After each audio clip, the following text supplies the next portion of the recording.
His eyes widen in disbelief as the diagnosis steals the color from his face.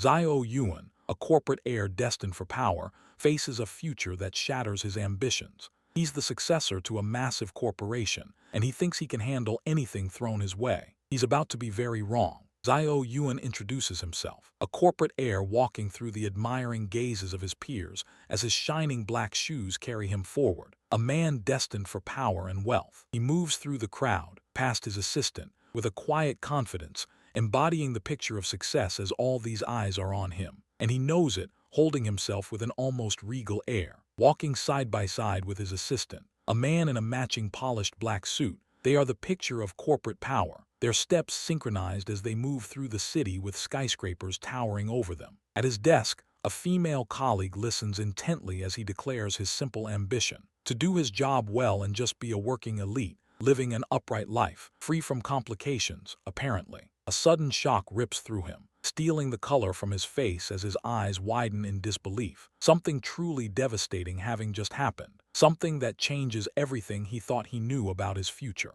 His hand trembles, holding a medical diagnosis report that clearly states the horrifying truth: cancer, a death sentence, cutting short his grand corporate future and rendering all his ambition meaningless. In a fit of frustrated rage, he throws a book across the room, unable to stand the typical tropes of fiction anymore, sick of stories that don't reflect the brutal reality he now faces. He lies on a plush chaise, surrounded by books, scrolling on his phone, searching for something new, something different that might distract him from his own impending doom. The novel he finds depicts a young prince being humiliated and abused, clearly setting up a dramatic tale of revenge and suffering in a harsh world full of cruelty. The novel's male lead, a broken figure, stands alone on a scorched battlefield as the sun sets in a blood-red sky, having found a new reason to live, a thirst for revenge burning within him. A close-up reveals the male lead's eyes, burning with intense anger and a fierce determination to exact his retribution, the fire of vengeance consuming him. The male lead holds a sharp blade to the throat of the Northern Kingdom's teen emperor,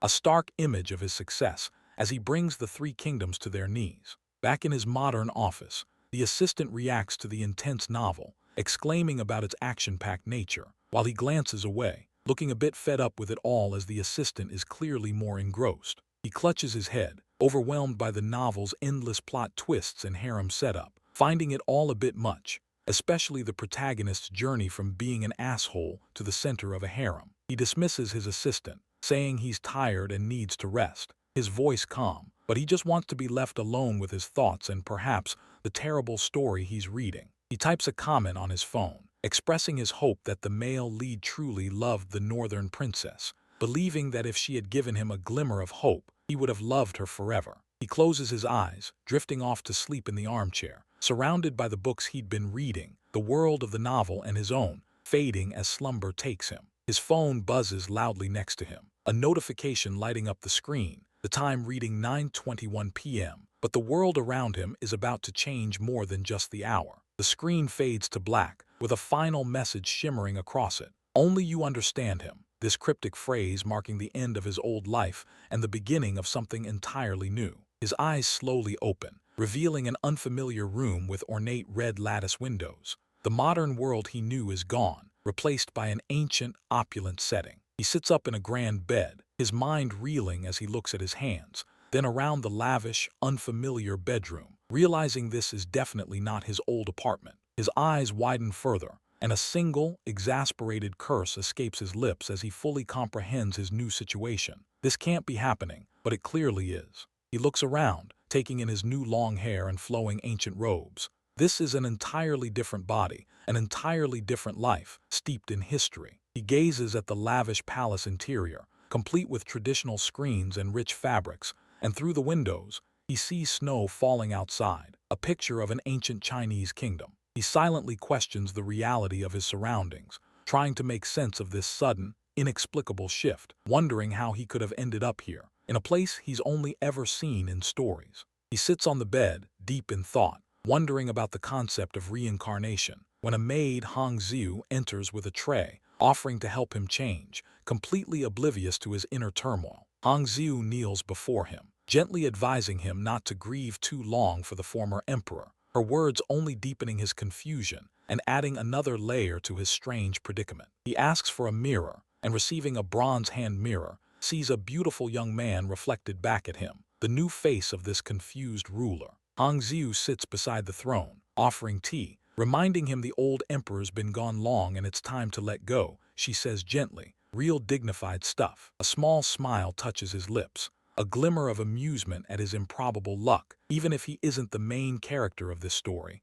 he still landed in a position of power. He wipes his face, then asks the maid her name, hoping to gain some clarity about his situation, believing her answer could be a crucial piece of the puzzle. The maid bows slightly, preparing to answer his question, a picture of polite subservience, though her name will soon plunge him into an even deeper panic. He repeats the name, Hangzhou, his eyes widening in sudden, terrifying recognition as a chill runs down his spine. The name is familiar, far too familiar. Hangzhou smiles politely, completely unaware of the sheer terror gripping her new master, her innocent expression a stark contrast to his dawning horror. He realizes that Hangzhou is the personal servant of the Northern Emperor, the very character he had read about, meaning he is no longer just a reader but now a part of the tragic story. A stark text explosion confirms his worst fears. He is the teen emperor, the one destined to be killed, his fate sealed, mirroring the novel he just finished. The Northern Emperor's servant bows low,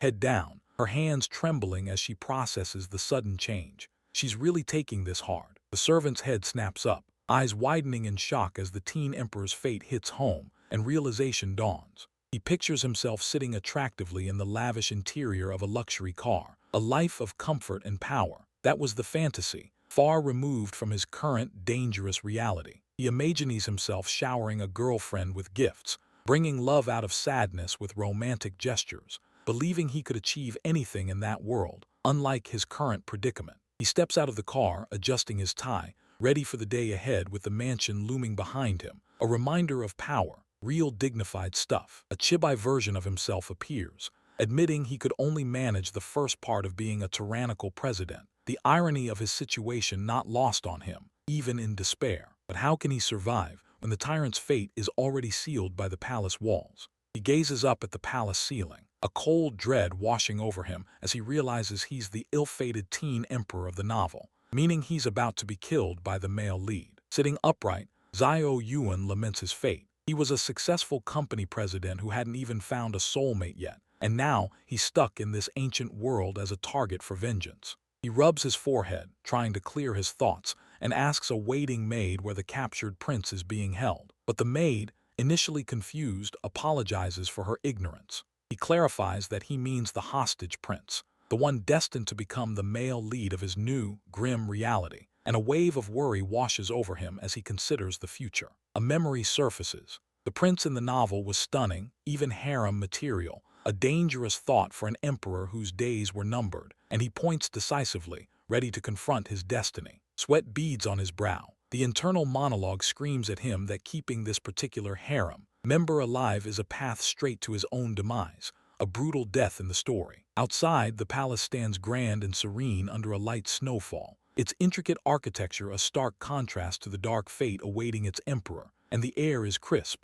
the silence almost unnerving. Wrapped in thick furs, he comments on the Northern Kingdom's beauty, a fleeting appreciation for a world he's been unwillingly thrust into, knowing his predecessor was overthrown. A flashback shows the former emperor's army, with armed escorts, bringing in the captured prince, a moment that sealed the old emperor's doom, as the prince was brought in chains. Another image flashes. Yan He-ching, the male lead, stands triumphant over a defeated army, his power undeniable and his vengeance just beginning. This was the prince who would kill him. He walks down a dark corridor, guards bowing respectfully as he announces his intent to visit the male lead, and the air grows heavy with anticipation and the distant clang of chains. Entering a deeper part of the dungeon, he gags, pinching his nose at the pervasive stench of decay and despair, a smell that clings to everything in this grim place. An armed escort warns against proceeding, but he retorts with a grim joke about everyone being made of meat,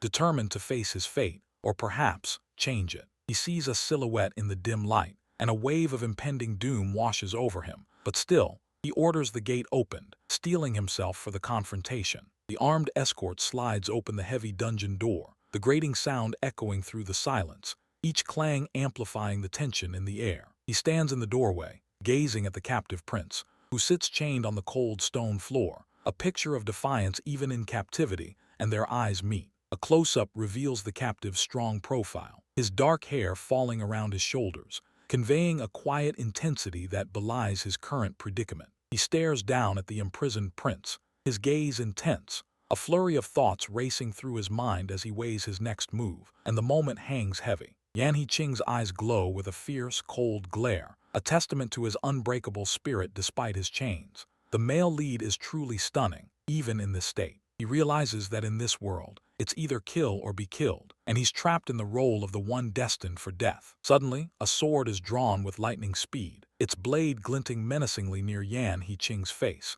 and the air crackles with unspoken threat. He holds the sword point down, looking fierce, but the novel calls him shockingly beautiful. Real dignified stuff. Despite the fierce facade, he sweats, admitting internally that he can't go through with it. Killing his old tormentor is a step too far for him, something the novel didn't prepare him for. He decides to try a different approach, one of kindness, hoping to improve his chances of survival, and his footsteps crunch softly on the dungeon floor as he moves closer. He reaches out a tentative hand, asking if he can take a closer look, a strange mix of curiosity and fear in his eyes as he tries to connect, or at least assess. The prince, seizing the opportunity, grabs his hand and shouts, "How dare you!" A primal roar of defiance that fills the dungeon with its raw power. The armed escort rushes forward to intervene, but he quickly stops him, a silent command that overrides the guard's protective instincts, because this was his fight. A close-up shows the captive biting down hard on his hand, a sharp, painful act of rebellion from the captured prince,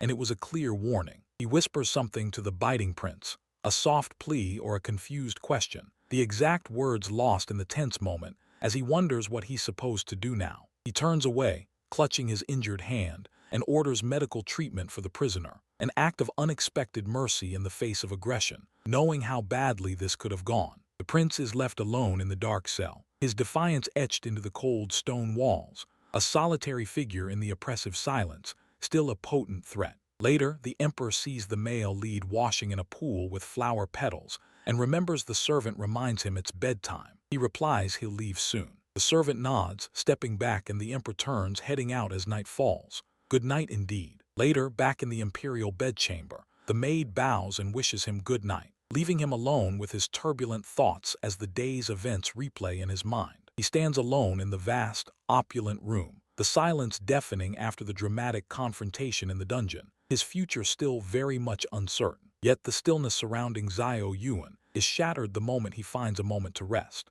Xiao Yu'an sighs, closing his eyes, clearly exhausted by the endless duties of his newfound role. Suddenly, a hand reaches out and touches his chest, startling him into opening his eyes and shouting in surprise. In a flash, he executes a perfect shoulder throw, sending the other person tumbling to the floor. Not a bad reflex for a corporate bigwig. Yuiner, a trusted servant, calmly introduces herself from the floor, asking if he wants to play a game. Apparently, she didn't expect to be tossed like that. Still on the floor, she screams for Hong Xiu, the emperor's personal attendant, to save her. While our guy just thinks about how strange this new world is, another servant offers their services, but he just waves them off, telling them to reward the person on the floor instead. He really isn't interested in palace shenanigans. Later that night, the emperor and a servant, Hong Xiu, walk under the moonlight in the snowy palace courtyard. It's a serene scene, but the new emperor's mind is anything but calm. He sits down dramatically, lamenting the crushing workload of being an emperor. He wonders how different this really is from being a president. He then remembers Yan Hiqing, the imprisoned prince, thinking about how the male lead should be recovering and grateful by now. Excitement bubbles up as he decides to go check on the captive. Unseen, Yan Hiqing grates his teeth, pulling at the chains, showing he's actively struggling to break free. A close-up reveals the heavy chain links are breaking apart under Yan Hiqing's fierce strength. Yan Hiqing tosses the chain aside. He spots movement outside. Someone just saw the emperor coming this way. Meanwhile, two whispering servants are heard, gossiping that the emperor is on his way to claim the prince. They completely misunderstand the situation. Yan Hiqing looks worried and sweaty, his face etched with anxiety as he hears the news about the emperor's impending arrival. The emperor, now in the prison bedroom, asks an elderly eunuch about Yan Hiqing's status. The elderly eunuch confirms the prince is medicated and currently sleeping soundly in his bed. All seems quiet. The elderly eunuch warns the emperor about the inherent danger of being alone with an enemy prince, clearly concerned for his safety. The emperor just smirks confidently, boasting that he excels at martial arts. What could go wrong? The elderly eunuch bows and leaves the room, leaving the emperor alone with the sleeping prince. He walks towards the bed where the prince lies, a curious expression on his face. He looks down at the sleeping prince, a confused expression clouding his face as he notices something is off. A close-up shows him staring intently at the prince's face, his brow furrowed with concern. The prince's face is visibly reddened, a clear sign of a fever or some other illness. He's not just sleeping peacefully. An extreme close-up of the prince's flushed cheek and closed eye confirms his feverish state. This changes things. He sits on the bed, inspecting the sweat-soaked prince. He realizes the prince needs to be cleaned and cared for. With gentle hands, he begins to pull open the prince's robe, intending to make him more comfortable. The prince lies back as his clothes are carefully removed, revealing his torso. The prince suddenly sits up slightly, revealing his bare, glistening chest.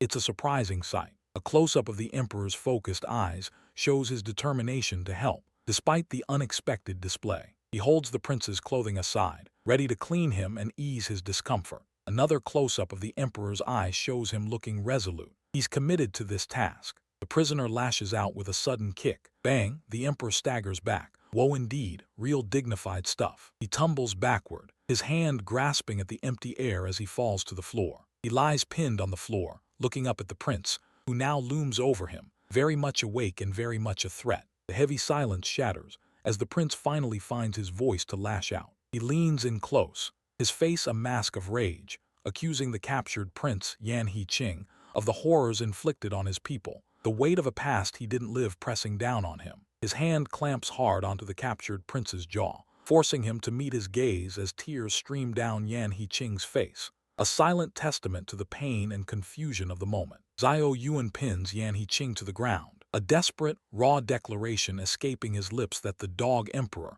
would pay for everything he had done. Yan He-ching, trapped beneath him, manages to stammer out a plea to speak just before a blow can land, his voice thick with fear and confusion. The emperor surprises him by describing a small, hidden jade tucked away in his clothes, a detail only the prince's mother would know about. With a quick movement, Xiao Yu'an hides the jade again, a soft whisper of mother escaping his lips, his expression a mix of sorrow and remembrance. Yan He-ching, now free from the immediate threat of violence, demands to know who this strange man is, his voice trembling with a mixture of anger and confusion. The emperor pauses, then tells the prince he was a friend of his father's, a claim that leaves Yan He-ching stunned into silence. Yan He-ching, with a childlike innocence that breaks through the tension, genuinely asks what a dad is, making the emperor cough awkwardly. He goes on to explain his bizarre journey, dying in his old life and waking up as the emperor, insisting that he isn't the same cruel ruler the prince remembers. A heavy silence falls between them, broken only by the sound of Yan He-ching's nervous sweating, his mind racing to make sense of the unbelievable tale. A close-up of the prince's face reveals his utter terror. He knows he isn't believed, and the despair begins to settle in. The emperor's clenched fist remains near the prince's face, a silent threat as Yan He-ching gasps in pure fear, his eyes darting frantically. But the emperor's hand shoots out, clamping around Yan He-ching's wrist with a sharp impact that sends a jolt of pain through him as the prince tries to flee. The prince cries out in pain as he's held captive, his wrist caught firmly in the emperor's grasp. Xiao Yu'an forcefully throws Yan He-ching onto the hard surface, sending him sprawling. Both men grapple intensely on the floor, a flurry of motion and struggle between them. A sharp hit sound effect accompanies the impact of a blow, the fabric of their clothes rustling loudly with the force. The emperor looms aggressively over the fallen prince, his fist raised high, ready to strike again.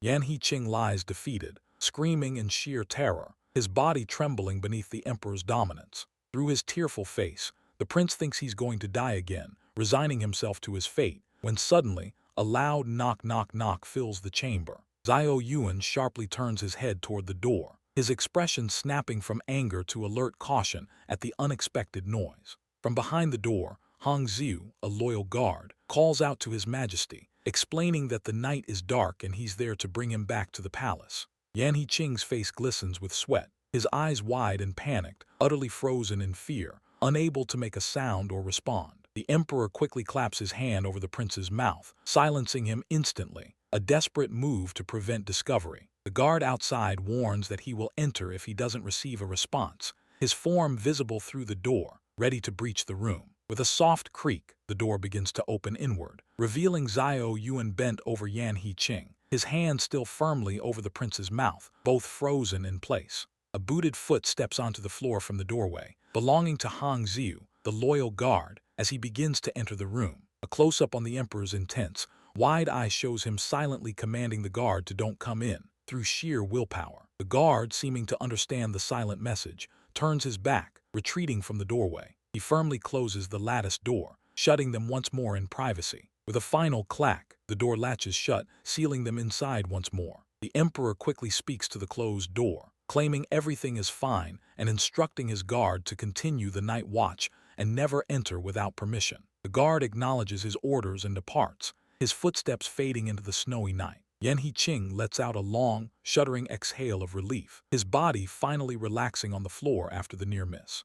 Xiao Yu'an leans over the now curious prince, who asks why he saved him after all the threats he'd made. The emperor explains that if he truly wanted Yan He-ching dead, he would have done it already in prison, an undeniable truth that resonates with the prince. A silent pause stretches between them as the weight of his words settles. The emperor sits beside the prince, inviting him to strangle him if he wishes, stating that he is no longer afraid of death. The full moon shines down on the traditional roof, casting a peaceful glow over the snow-covered palace where a truce has been called. Both men now lie side by side, too tired to move, the prince covered in a rich red robe. The emperor reaches out, wrapping the robe tighter around them both, a gesture of unexpected warmth and care in the cold night. Yan He-ching is half buried in the thick robe, looking up at the man who just threatened his life, but then saved it. The emperor's profile is soft as he speaks gently about the cold night, his words a stark contrast to his earlier rage. He carefully wraps the thick fabric even more securely around Yan He-ching, ensuring he's warm against the winter chill. Facing each other under the covers,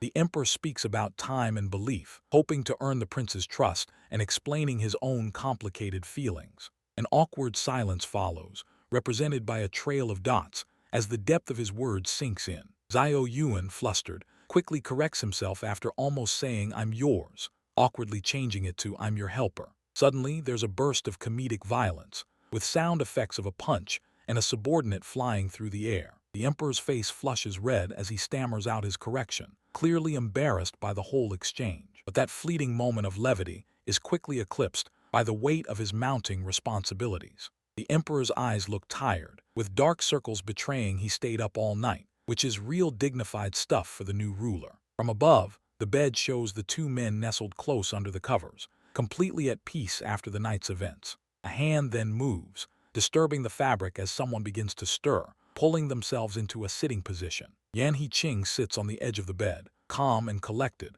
leaving the other still wrapped in the blankets. Xiao Yu'an, still in bed, looks up with a start, eyes wide as he realizes he's no longer alone. A quiet moment hangs between them, filled with unspoken thoughts and the lingering warmth of the bed. Then a wide smile breaks across his face, and he waves a cheerful good morning, trying to lighten the mood. Just then, his loyal servant, Hong Xiu, appears in the doorway, holding a tray with a diligent expression. He quickly takes the tray from her, telling her to wait outside while he handles things inside. Yan He-ching begins to instruct him, explaining they'll need to change and move to the inner court today. Xiao Yu'an holds the fresh clothes, nodding in understanding, already feeling the weight of the new plan. Yan He-ching quickly ties his long hair back, then fastens a belt around his waist, preparing himself with practiced ease. Standing fully dressed, the prince looks ready to face the day, exuding a quiet confidence. Meanwhile, the new emperor holds up the intricate clothes in utter confusion, unsure how any of it goes together.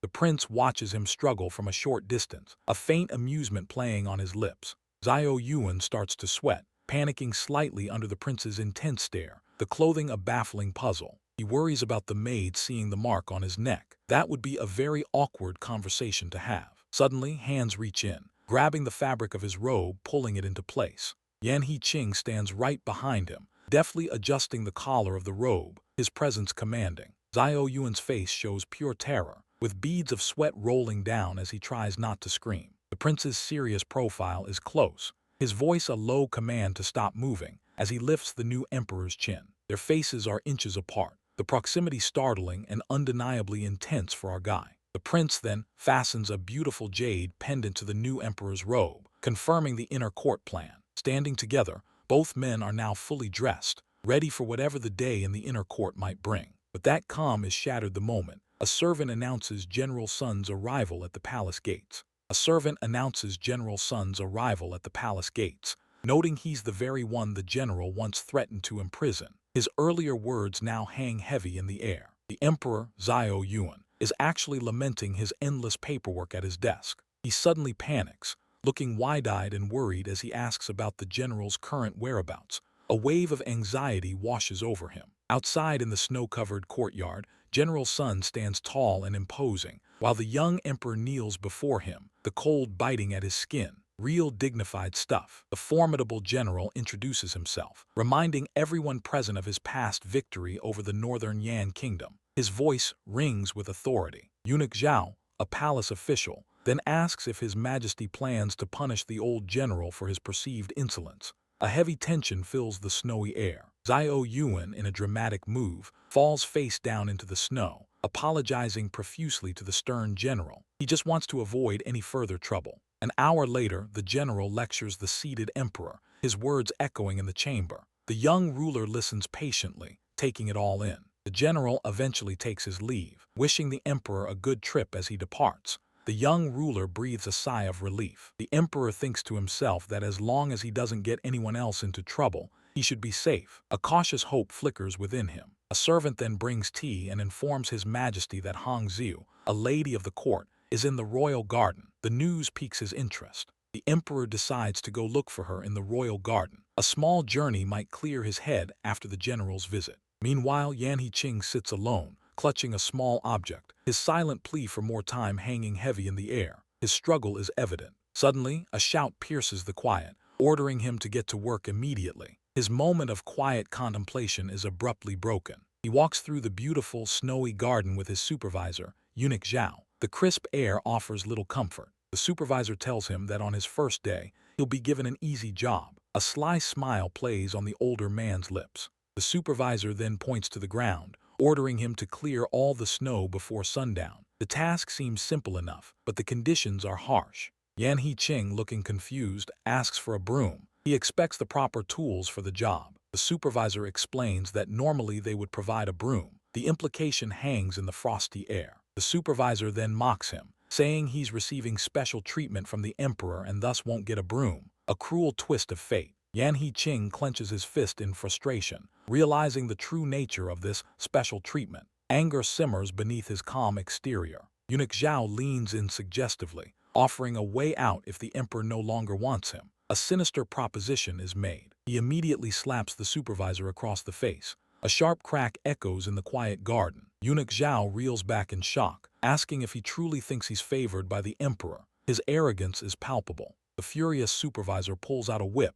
enraged by his audacity. The atmosphere turns dangerous. Yan Hiqing swiftly grabs the whip, his gaze intense as he stares down the supervisor. He won't be easily intimidated. Lady Hangzhou stands nearby, flask in hand, quietly observing the unfolding conflict. Her presence goes unnoticed. The supervisor's eyes narrow, filled with malice. He prepares to strike back with full force. Eunuch Xiao cracks the whip, sending it lashing towards Yan Hiqing. The air slices with tension. He is struck and rolls through the pristine snow. A pained grunt escapes him. Eunuch Xiao, seeing the woman, asks why she is there. His tone is sharp and accusatory. Hangzhou calmly explains that she is collecting snow for tea and simply decided to watch. Her composure is unsettling. Yan Hiqing sits in the snow, clutching his injured arm. The pain is evident on his face.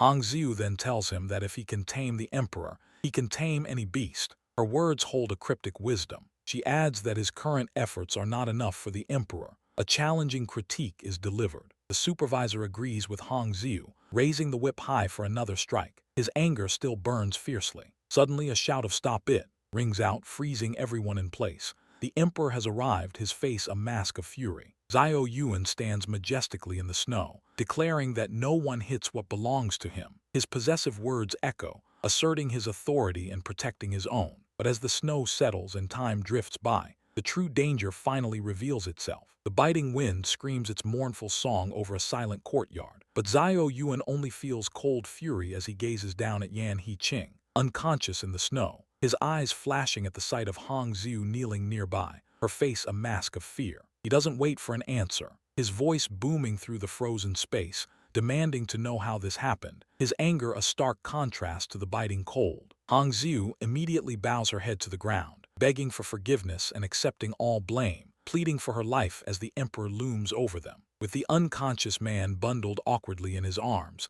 the emperor struggles through the snow, the combined weight and the cold making every step an immense effort for him. He grunts with the exertion, wondering aloud why the seemingly thin man feels so impossibly heavy, his breath misting in the frigid air as he tries to keep moving. The moment stretches in strained silence as he continues his desperate struggle, pushing through the thick, white landscape with Yan He-ching cradled against him. They finally reach the grand entrance of the royal hospital, its ornate architecture dusted with fresh snow, and he bursts through the doors, seeking urgent help. A flurry of activity erupts as servants and guards scramble to clear a path, shocked by the sight of their emperor carrying an injured man, all rushing inside the building. Inside a sick room, the emperor carefully lays the man onto a nearby bed, his own exhaustion evident after the frantic dash through the snow. Yan He-ching is practically thrown onto the bedding, his hair fanning out dramatically, and he lets out a desperate cry, startled and in pain. The emperor gently adjusts the man, trying to make him comfortable despite the earlier rough handling, ensuring he's properly on the bed and not falling off. Yan He-ching looks up at him with wide, frightened eyes, worried about his legs and the sudden lack of sensation, a chilling realization dawning on him. Our hero holds him steady on the bed, offering what comfort he can. As the injured man fully understands the extent of his injury, his face pale. After a brief moment, the emperor calls out to a nearby figure named Comrade Yang for assistance, feeling his own strength give out, a much-needed extra hand. Time passes quickly in the royal sick room, marked by the blur of medical attention and hushed conversations. As the critical minutes tick by, the physician reassures the weary emperor that the man arrived just in time and simply needs to rest to recover, putting his fears at ease. He clutches his chest, a wave of profound relief washing over him, grateful that his quick action saved the man, his face softening. Hong Xiu then notices the emperor's hand, now swollen and pale from the cold, and points out the alarming state of his majesty's frozen skin. She quickly calls for the physician, urging him to examine the emperor's hand immediately, her voice laced with concern and urgency. The physician applies a strong medicine to the emperor's frostbitten hand, and he winces sharply as the stinging sensation spreads through his fingers. He flinches at the pain as the strong medicine begins to work, gritting his teeth while Hong Xiu kneels before him, pleading for punishment for her past misdeeds. With a mischievous glint in his eye, the emperor tells her to stay right there, hinting at a task rather than a traditional penalty, a real soft touch. Hong Xiu prostrates herself once more, insistent on facing the consequences for her ill treatment of Yan He-ching, truly committed to the bit. Her face is etched with determination, completely ready to accept whatever severe punishment her master deems fit, no matter how harsh. Leaning in conspiratorially, he slyly proposes an alternative form of penance, a clever twist on traditional justice that seems to amuse him. He devises a cunning punishment, realizing how much certain people from the past actually enjoy being penalized, a surprising insight. Hong Xiu expresses profound gratitude to the emperor, bowing deeply for his surprising leniency and thoughtful decision, clearly relieved. He dismisses her thanks with a wave of his hand, walking away with a red-clad guard, leaving Hong Xiu to her new duty. A delicate bell rings softly somewhere in the snowy landscape, its gentle sound echoing the quiet beauty of the winter morning, a peaceful moment. The emperor and his guard continue their journey through the serene, snow-covered palace grounds, leaving the hospital behind, their mission accomplished. Meanwhile, the musician Xiao Fengyue, Southern Yan's royal musician, plays his zither in a snowy pavilion, looking up in surprise as the emperor approaches with Prince Kinyu nearby. The emperor casually tells the startled musician to continue playing, then playfully teases the prince, asking if he missed his presence, a real charmer. The prince maintains his composure, unaware that Hong Xiu has other plans for the evening. Hong Xiu grabs the emperor's arm, urging him to her chambers, but Yan He-ching pushes back, telling her to leave, causing her to cry out for him to wait. A servant immediately intervenes, scolding Hong Xiu for her audacious behavior towards their majesty, his voice sharp with disapproval, shutting down the invitation. Meanwhile, the bone-chilling winter wind sweeps through the serene corner of Jingyang Palace, covering the elegant architecture in a fresh blanket of snow, a quiet counterpoint to the palace drama. Xiao Yu'an plays a melancholic tune on his instrument, a quiet echo of the only person the northern emperor spared during the brutal massacre, his music filling the winter air. Images flash of Prince Kinyu, bathed in the orange glow of flames and surrounded by soldiers, fiercely playing his zither amidst the chaos, a scene of terrible beauty. A close-up reveals splatters of blood against a smoky background, a stark and chilling reminder of the tragic end of that performance and of the prince's life. Back in the palace chambers, Yan Hiqing leans intimately close to Xiao Yuan, his voice a low murmur as he wonders if they should explore other activities, breaking the musical mood. Xiao Yuan, suddenly pushing the emperor away, quickly rises to his feet, declaring that he won't be returning to the palace again, his heart pounding in his chest. He stammers, a slight panic in his eyes, and asks if his music was somehow displeasing, fearful he's made a terrible misstep.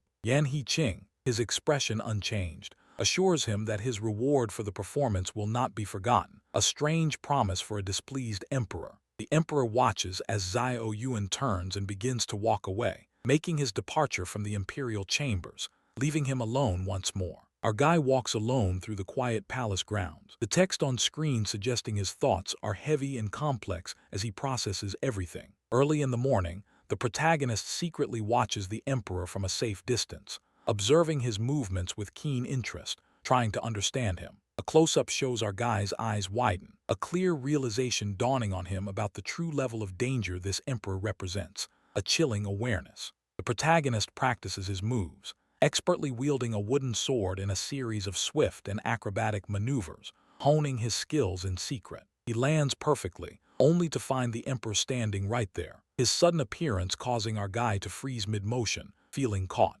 Yan Hiqing initially tells him to leave, but then changes his mind, a playful yet sinister glint appearing in his eyes, shifting the atmosphere. Yan Hiqing reaches out and gently touches the protagonist's face, his words a chilling promise of what's to come, sending shivers down his spine. The emperor grabs the protagonist's shoulder, a firm grip that leaves no room for refusal, intent on taking him somewhere, an unspoken command. The protagonist, eyes wide with panic, screams no. Internally, even as Yan Hiqing flashes a smug, knowing smile, anticipating his reluctance. A humorous comparison of their heights is highlighted, the emperor clearly having a significant advantage over our guy, physically towering over him. Despite the height difference, Yan Hiqing leans in, his face close to the protagonist's, his presence intensely intimidating, a power move. The protagonist, confused and wary, looks up at the emperor, asking him where exactly they are going, desperate for answers. Yan Hiqing leans in even closer, whispering softly about a special place where all their deepest desires can be fulfilled, a promise both tempting and terrifying. But that unsettling weight hangs in the air as the emperor adjusts his mask. Putting on a disguise, hoping not to cause a fuss at the royal kitchen. He squints into the distance, his mind already racing to figure out who it could be and what they're doing near the kitchens. As he gets closer, he realizes it's Hong Xiu, standing with his back turned, looking like he's up to no good, and asks what the heck he's doing here. Our hero, Yan Hiqing, sighs, knowing he's about to get dragged into something ridiculous, but agrees to help out anyway, and Hong Xiu celebrates with a relieved, okay. He launches himself into the air, a shadow against the pale sky, aiming for the roof of the kitchen. Yan Hiqing soars gracefully upward, effortlessly scaling the building with practiced ease, an impressive bit of acrobatics. His friend watches him, eyes wide in disbelief at the impressive display. A bit over the top for a kitchen raid, isn't it? He lands lightly on the edge of the roof, his movements precise and silent. Hong Xiu stares up at his friend, still amazed by the athletic feat. The younger man can't help but gush internally about how handsome his friend is, even when he's just climbing a wall. His friend reaches a hand down, telling him to take it to help him up. He leans over the edge, urging his partner to come over to him. Yan Hiqing, now inside, stands dumbfounded as Hong Xiu explains how he got in, pointing to a door that was clearly unlocked. He asks his companion how he managed to get inside so easily. Hong Xiu simply points to the kitchen door, which, to Yan Hiqing's utter disbelief, is unlocked. Yan Hiqing just stares in silence, the irony of his dramatic entrance hanging heavy in the air, Real efficient stuff. Hong Xiu announces they're here to steal food, justifying it by saying it's for better feel, whatever that means. The kitchen is empty, allowing the younger man to raid it for snacks while Yan Hiqing watches. His eyes light up as he excitedly discovers a pile of yams, apparently a fantastic find. He quickly snatches a hot yam and, taking a bite, offers one to Yan Hiqing. A quiet moment passes between them, Hong Xiu still explaining something about the yam's origins. He sighs, admitting the yam probably doesn't taste as good as if it were fresh out of an oven. Yan Hiqing's eyes narrow slightly, clearly confused by the mention of an oven. He leans in, asking what an oven even is. Hong Xiu enthusiastically describes ovens, explaining they're used to roast chickens and ducks. Both men notice that it's getting brighter outside, signaling the start of a new day. Hong Xiu then recalls the plot of the Four Kingdoms story, remembering that the princess is supposed to meet her love interest in the kitchen today. He then asks his friend about his destined wife, Princess Yongning. Yan Hiqing's expression turns serious as he stares into the distance, his thoughts unreadable. Hong Xiu gasps, startled by a sudden sound, and Yan Hiqing quickly grabs him, telling him not to move. The younger man realizes with dread that it must be Princess Yongning arriving, just as the story predicted. He worries internally about being too close to his brother Yan Hiqing. This is not how the story is supposed to go. He tries to slip away from Yan Hiqing's grasp, struggling to break free, but his escape attempt fails. He falls to the floor near a prep table as other people enter the kitchen, ending their stealth mission. Hong Xiu's face registers pure shock as he sees the imposing figure of Chief Feng. Chief Feng, an intimidating elder, strides into the kitchen, his presence filling the space, a real mood killer. Chief Feng immediately scolds Yan Hiqing for not kneeling before him. Hong Xiu, still on the floor, laments the sudden turn of events, noting how the female lead usually saves the male lead in these situations. Yan Hiqing is brutally kicked, forcing him down to his knees, a harsh lesson in manners. Chief Feng continues his verbal assault, calling Yan Hiqing a dumbass and daring him to show disrespect. Another harsh kick lands on Yan Hiqing, the sound echoing in the silent kitchen. Hong Xiu covers his face, apologizing internally to his friend and desperately wishing his love interest would appear to save him. Yan Hiqing's profile shows a look of utter defeat, his spirit seemingly broken by the assault. Chief Feng forcefully lifts Yan Hiqing's chin, revealing a glare of suppressed rage in the latter's eyes, a fire still burning. He sneers, calling Yan Hiqing a wild wolf, mocking his defiance. Chief Feng declares his intention to teach him manners from scratch, a sinister promise. A thought bubbles up. Why isn't Princess Yongning here to intervene as the story dictates? A real plot hole. Another kick lands squarely on Yan Hiqing's side, driving the point home. He collapses forward onto his hands and knees, unable to withstand the relentless assault. A small jade hairpin clatters to the floor, falling from his grasp with a soft chime, a symbol of broken peace. Yet the silence shatters as Yan Hiqing stares down at the remnants of his fractured composure. A small, white, flower-like object falls silently to the wooden floor, landing near someone's foot, revealing it's the hairpin that Yan Hiqing so cherishes, now dislodged in the chaos. His intense eyes narrow, fixed on the dropped item with a radiating anger that promises severe consequences for those responsible. As the calm demeanor he usually presents is completely gone, the tormentor's eyes widen in pure shock and fear as a desperate plea to stop echoes, realizing they've pushed too far with their bullying. Xiao Yu'an, still on the floor, gently holds the fallen hairpin, looking up at the stern figure of Yan Hiqing, who has now arrived and taken charge of the situation. Yan Hiqing leans down, whispering a promise of retribution into the ear of the person he's come to protect, telling him to stay here, and adding, "I'll get your revenge." The fierce protector then turns away, his face etched with a dark expression, as he orders the bullies to follow him, their fate now sealed. The scene shifts to a moonlit, snow-covered courtyard where the two eunuchs kneel, pleading for forgiveness,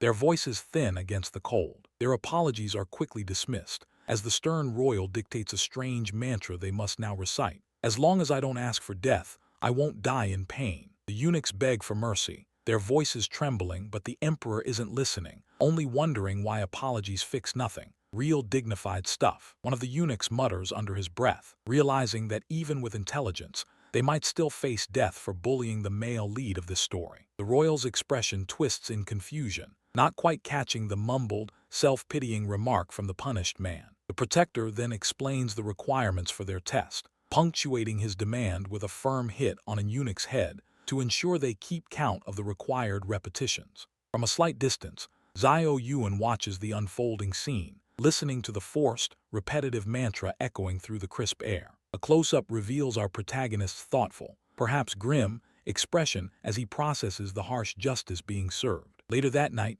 the royal hospital stands quiet under a full, snowy moon, a stark contrast to the earlier turmoil. Hong Xiu, a loyal advisor, reports to the royal figure that the doctor confirms the patient is doing well, bringing a sigh of relief to the prince. She then gently probes, mentioning the unpunished eunuchs and subtly suggesting he should release his anger on them, for the sake of the person they all care about. Hong Xiu, with unnerving calmness, suggests extreme punishments like carving out eyes and cutting tongues, which initially shocks the royal, who asks why she has turned so cruel. He questions her further, wanting to understand the real reason behind the inaction against the bullies. Hong Xiu, with a knowing glance, implies that the emperor himself is the reason for the unspoken protection surrounding the eunuchs. The royal dismisses Hong Xiu, telling her he will check on the patient himself and she can leave, while also wondering aloud why Princess Yuanning hasn't appeared in this developing drama. Xiao Yuan starts to rise from his seat, making a slight movement. Suddenly, Yan He-ching shouts from across the room, demanding the person not to move, convinced he is about to be attacked for his earlier actions. A sharp, intense look flashes in Xiao Yuan's eyes, a silent question or challenge to the shouting royal. Our protagonist directly asks the royal figure why he acted the way he did earlier, seeking an explanation for the sudden intervention. The royal strikes a dramatic pose, declaring his actions were born from love and a desire to wash away sadness. Quite the romantic justification. Yan He-ching quickly backtracks, his dramatic stance dissolving into panic as he claims he was just kidding and really just wants to be friends. Then, with a serious shift, he formally requests the emperor to move into Jingyang Palace, proposing a shared living arrangement. A close-up on Xiao Yuan's eye shows an intense, perhaps skeptical look, weighing this unexpected proposition. Xiao Yuan barely has time to process the offer before Yan He-ching makes his move. Yan He-ching pulls the emperor close, embracing him firmly, offering protection and a promise of safety in a world full of dangers. Xiao Yuan looks up at the prince, setting a condition for his future freedom and outlining what he needs to secure their intertwined destinies. Hong Xiu stands ready to fulfill the emperor's unspoken wishes, agreeing to keep his companion close by in the Jingyang Palace. In a delightful moment of inner thought, she hopes the emperor and his companion become a real couple, finding joy in the matchmaking possibilities. Eunuch Zhao, the head of the inner court, approaches Hong Xiu in the tranquil, snow-kissed courtyard, asking if His Majesty had any other requests for her. Hong Xiu confirms that she will manage the move of Prince Yan to the Jingyang Palace, taking full charge of the preparations. The eunuch reminds her that only certain individuals can be appointed to serve His Majesty, emphasizing the strict protocols of the court. Hong Xiu, with a thoughtful expression, replies that not everyone can simply be appointed just because they desire it, highlighting her understanding of imperial hierarchy. Eunuch Zhao then clarifies that people, including Prince Yan, must understand their role and place within the palace. His colleague remains silent, her mind deep in thought about the conversation and the implications of her actions. Later, in the dining hall, the influential figure inquires whether the prince has been settled into his new quarters. She pauses, remembering Eunuch Zhao's words, and hesitates for a moment before making her next move. A light blush colors her cheeks as she confesses a slight desire to see the prince, acknowledging her growing interest. How scandalous. She stands tall and serious, preparing to fulfill her mission and notify him of the emperor's request. In the evening, along a palace corridor, Hong Xiu announces that Prince Yan is waiting for the emperor. She subtly hints that she has made specific arrangements for His Majesty's comfort, ensuring everything is just so. Xiao Yuan steps into a dimly lit room, which has an unsettling aura, wondering what kind of scene awaits him. He quickly realizes that Hong Xiu has been up to some strange antics, and anxiously searches the room for his companion. To his shock, he spots Yan He-ching lying on the bed, bound tightly, his body still. The protagonist panics, his mind racing as he takes in the sight of Yan tied up, the scene far from what he expected. His internal chibai form complains about the unexpected turn of events, as the plot deviates wildly from his expectations. Yan He-ching, still tied, weakly complains about the oppressive heat, clearly uncomfortable. The emperor frantically works to untie the ropes, his fingers fumbling with the knots, desperate to free his companion. He fears his careful plans to make Yan happy are now completely ruined by this unforeseen situation. Xiao Yu'an notices something unsettling about Yan's hand as he tries to loosen the binds. Yan Hiqing softly says his hand feels cold, his voice weak and barely audible. He grows worried, suspecting that some kind of poison or sedative has been administered to his friend. The ropes finally fall away as he declares Yan is free, breathing a sigh of relief. Suddenly, Yan Hiqing moves with unexpected speed, grabbing the emperor from behind and pulling him down onto the bed. Xiao Yu'an cries out in surprise and terror as he finds himself pinned beneath the prince. Yan Hiqing holds him firmly, pinning him to the ground, leaving the emperor utterly shocked by the sudden turn of events. But this brief moment of stillness is merely the calm before a far greater storm. Xiao Yu'an screams in pure panic as Yan Hiqing grabs him, pulling him close with surprising strength. The sheer terror of being pinned down makes his heart pound like a war drum. He shoves against the muscular chest of the man pinning him, yelling that this isn't the person he wants as he struggles frantically. In a last-ditch effort, he shouts Yan Hiqing's full name, hoping the shock will snap the drunk man out of his stupor. A swift kick from the desperate young man sends Yan Hiqing tumbling off the bed and onto the floor. The young man quickly retreats, burrowing under a large blanket like a scared turtle, hoping to become invisible. Yan Hiqing, still disoriented, rolls over and instinctively cuddles the blanket bundle to his chest. Morning light filters gently into the bedroom, revealing the two men sleeping soundly. Xiao Yu'an recounts the events of the night before in his mind, his memories flashing between the terrifying grasp and the surprising cuddles as he shivers, wondering what kind of apology he'll get for that. He clears the air with a simple question, and the other man confirms that he wasn't after him, which brings relief. Prince Kinyu's face softens as he whispers it wasn't him, easing the tension between them. He then reveals a secret, writing Xiao Yu'an in the water of a basin, a quiet confession of connection. Elsewhere in the palace courtyard, two servants chat idly, gossiping about recent events and spreading rumors. Prince Kinyu holds a scroll, his eyes scanning the parchment as he whispers Xiao Yuan's name softly, wondering where the emperor is now, a real cliffhanger. But far from the palace walls, the freezing reality of the journey quickly sets in. Yang Liuan fumbles with wet clothes in the snow and tells the guard to change fast. The guard nods, mumbling, real dignified stuff. The guard then turns to the blue-haired servant, who just opened the door, and says the wet clothes will cause a cold. He then wraps a blanket around the servant, warning him not to go out because it's so cold, which surprises the servant.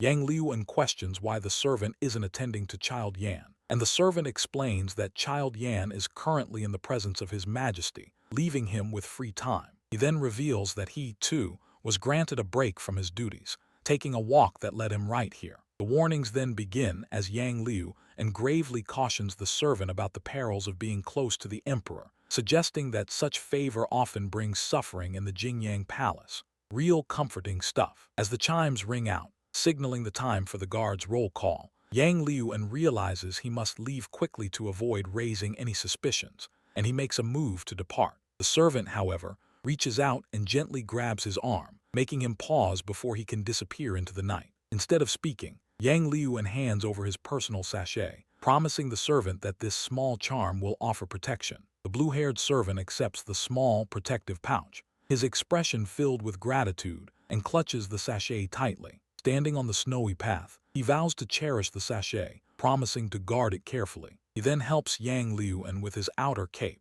making sure he's bundled against the cold before he heads out. Our guy offers a final goodbye, turning to leave the warmth of the doorway for the chilling night air. The servant watches as Yang Liuan quickly walks away, his form disappearing into the steadily falling snow, leaving only faint footprints behind. The quiet, snow-covered palace grounds stretch out around them as Yan Hiqing looks around, a question forming on his lips, asking where exactly he is being taken. Our protagonist offers a mysterious smile, telling Yan that he will soon find out, enjoying the suspense. As they approach a gate, a soldier spots the two men and calls out to them, surprised by their presence. The soldier, recognizing His Majesty, bows frantically, clearly shocked to see the emperor outside the palace walls. Yan Hiqing calms the flustered soldier, then asks for directions to Heaven's temple, maintaining a composed demeanor despite the panic. The soldier provides the directions but warns of unpaved roads, suggesting they use a carriage instead. Yan Hiqing dismisses the soldier's concerns with a confident gesture,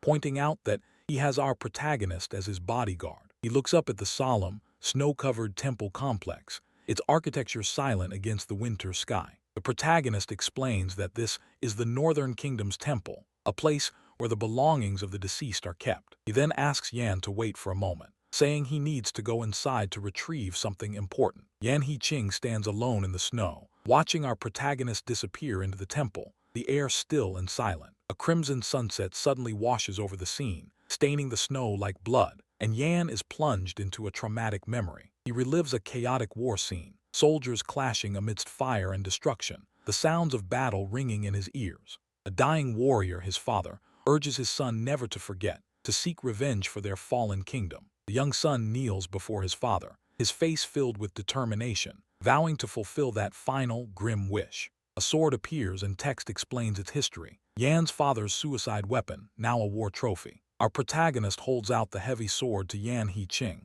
instructing him to take it, the gesture clear and weighty. He clarifies that he is merely returning something stolen by the former emperor, something that rightfully belongs to Yan's family. Internally, he hopes that by returning the sword now, he can prevent Yan from bathing the city in blood later, trying to change history's course. As the sun sets over the temple grounds, Yan grips the sword, his mind consumed by thoughts of the former emperor. The protagonist points to a chamber, indicating where the former emperor now rests in peace. Yan stands in silent contemplation, overwhelmed by the weight of the moment and the symbol in his grasp. He kneels deeply in the snow, bowing respectfully, the sword held firmly in his hand, a profound act of homage. A close-up of his face reveals a blend of solemnity and resolve as he looks forward, ready to face whatever comes next. His path now clearer, he turns away from the horizon and begins the long trek into the forest. They walk a long way through the forest, climbing wide stone steps as the long-haired emperor finally asks his companion if they're still going. He's clearly worn out from the journey. Yan He-ching confirms they must press on, but the former president just lets out a tired sigh, feeling like he can't take another step, looking utterly weary. His exhaustion is profound. He clutches his chest, every muscle screaming in protest from the ordeal. Finally giving up, he dramatically collapses onto a step, declaring he's done and they can just collect his corpse later, a real charmer. Suddenly, a venomous green snake lunges from the bushes, and his companion shouts a warning, shielding the startled emperor from the attack. The snake's fangs glint in the dim light, its hiss cutting through the still night air with a chill. With lightning-fast reflexes, Yan He-ching draws his blade and swings it in a wide arc, aiming to strike the slithering threat. The emperor shrieks in pure terror, the close call sending shivers down his spine at the near miss. The impact from the snake's lunge sends him sprawling, landing hard on the uneven ground with a thump. He lies there catching his breath, the vast starry night sky stretching above him, silent and cold. He gazes up, counting the stars, his mind racing with worries about being left behind in this wilderness, a truly inconvenient time to be abandoned. He shifts position slightly among the fallen leaves and glowing fireflies, a small movement of lingering life. Yan He-ching finally appears,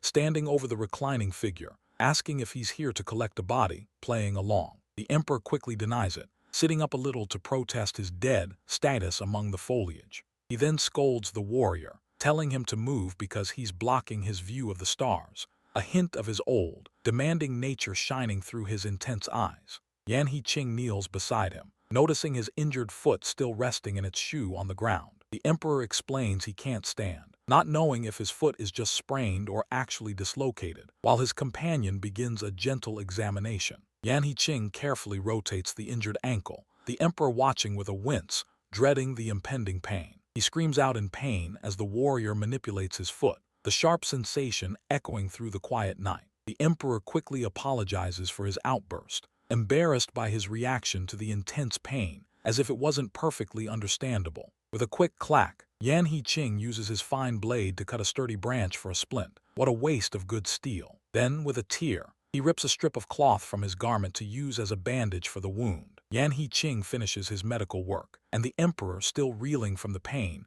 suddenly realizes his true identity as a royal, a prince no less. With his foot now wrapped, he sits up, a surprised expression on his face as the warrior begins to lift him. Yan He-ching offers to carry him, telling him to get on his back, a simple gesture of unexpected kindness. The emperor's mind races, processing this incredible generosity from a man who once sought his demise. It must be pure coincidence, right? Yan He-ching carries him up the winding stone stairs through the snowy forest, and his charge, now safely on his back, quietly thanks him for the effort. He notes that this isn't the first time he's been carried by his companion, who simply urges haste, wanting to reach their destination before morning. Then a sudden realization dawns on the emperor. His companion must have known he was the Northern Emperor all along, not exactly a subtle reveal. An excited smile spreads across his face as he declares their bond a revolution friendship, much to his companion's quiet surprise. He passionately explains his unique concept of friendship,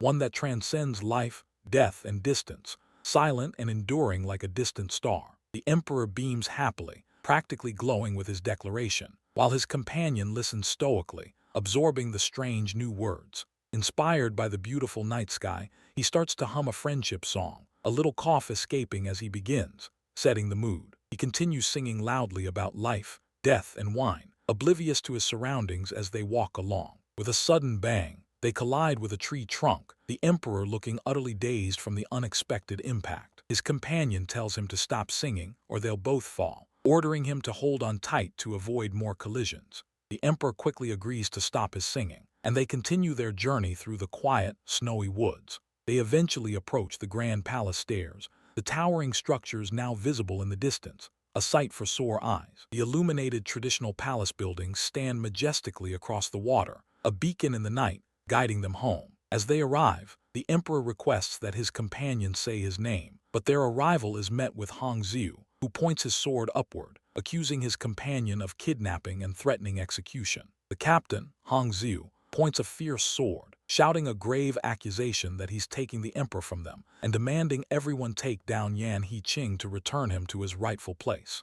Xiao Yu'an clutches the emperor close, denying the charges with wide, desperate eyes, insisting he's not kidnapping anyone. But his words are barely heard over the rising commotion. Yan He-ching, still unconscious, dramatically slips further into his captor's arms as if to confirm the accusation, his head lolling back. The captain shouts again, this time commanding his men to protect his majesty, his voice full of concern for the emperor's apparent danger. Suddenly, Yan He-ching's eye snaps open, wide and alert, his waking gaze scanning the scene, taking in the shocked faces and angry guards. He then mumbles to his companion that he must have carried the wrong person, because this type of bridal carrying is reserved for Princess Yangning, asking if he's sure he can walk on his own feet. A nervous guard dares to ask the emperor if he was forced, if the person carrying him truly took him against his will, the air thick with apprehension. Yan He-ching dismisses the guards with a wave and a casual joke about him and his companion being too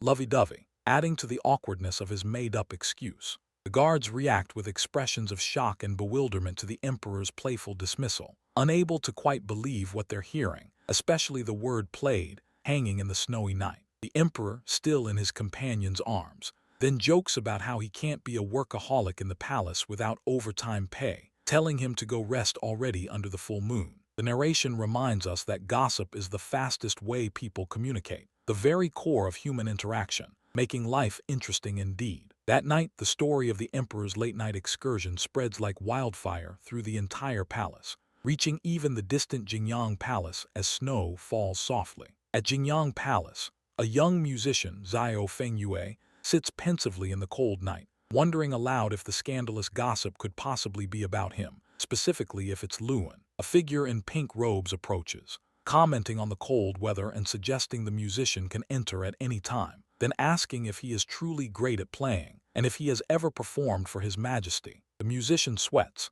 looking nervous and uneasy under the antagonist's gaze, fidgeting uncomfortably with the line of questioning. The pink-robed antagonist presses on, accusing him of a grave crime, keeping his talents a secret from the emperor, saying it's a crime to keep his music only for guard Lu. But the pink-robed antagonist finds that music is the least of the Prince Kinyu's deadly games. Prince Kinyu turns, his eyes narrowing as he warns the captive prince about tonight's answer, while holding out a vial he claims holds a drug for a plot. The captive prince just scoffs, asking if Prince Kinyu fears condemnation, real dignified stuff. A cold sweat runs down Xiao Fengyue's back as he stands close to Prince Kinyu, realizing this scheme carries a death sentence if it fails, and the prince's words hang heavy. The conniving prince then twists the knife, suggesting that if Xiao Fengyue takes the fall, Guard Yang might be spared, preying on his loyalty with cruel manipulation. The prince gazes into the distance, lamenting that the world is filled with misery, his face etched with false sorrow, putting on a show to justify his wicked deeds. Flashes of the past reveal young Liulian, once a musician, later selected for the palace, remembering the moment his life changed forever, forced into this gilded cage. Prince Kinyu recounts how he was the only one who ever apologized to him, using this shared history to deepen his hold, a debt of gratitude now twisted into a weapon. In a more tender moment, Yan He-ching carefully tends to Liulian's injured foot, applying medicine with a gentle touch, quietly apologizing for the pain his friend must endure. Yan He-ching later secretly brings osmanthus cake for his friend, remembering his preferences, a sweet treat and a small, secret gesture of affection. As Liulian plays the zither, Yan He-ching stands nearby, lost in the music, and the musician expresses a desire to play for him every day, wishing for endless peaceful moments. He then asks if his friend liked the music and the cake, before admitting his own feelings, a confession that hangs in the air, filled with both hope and dread. Liulian clutches his chest,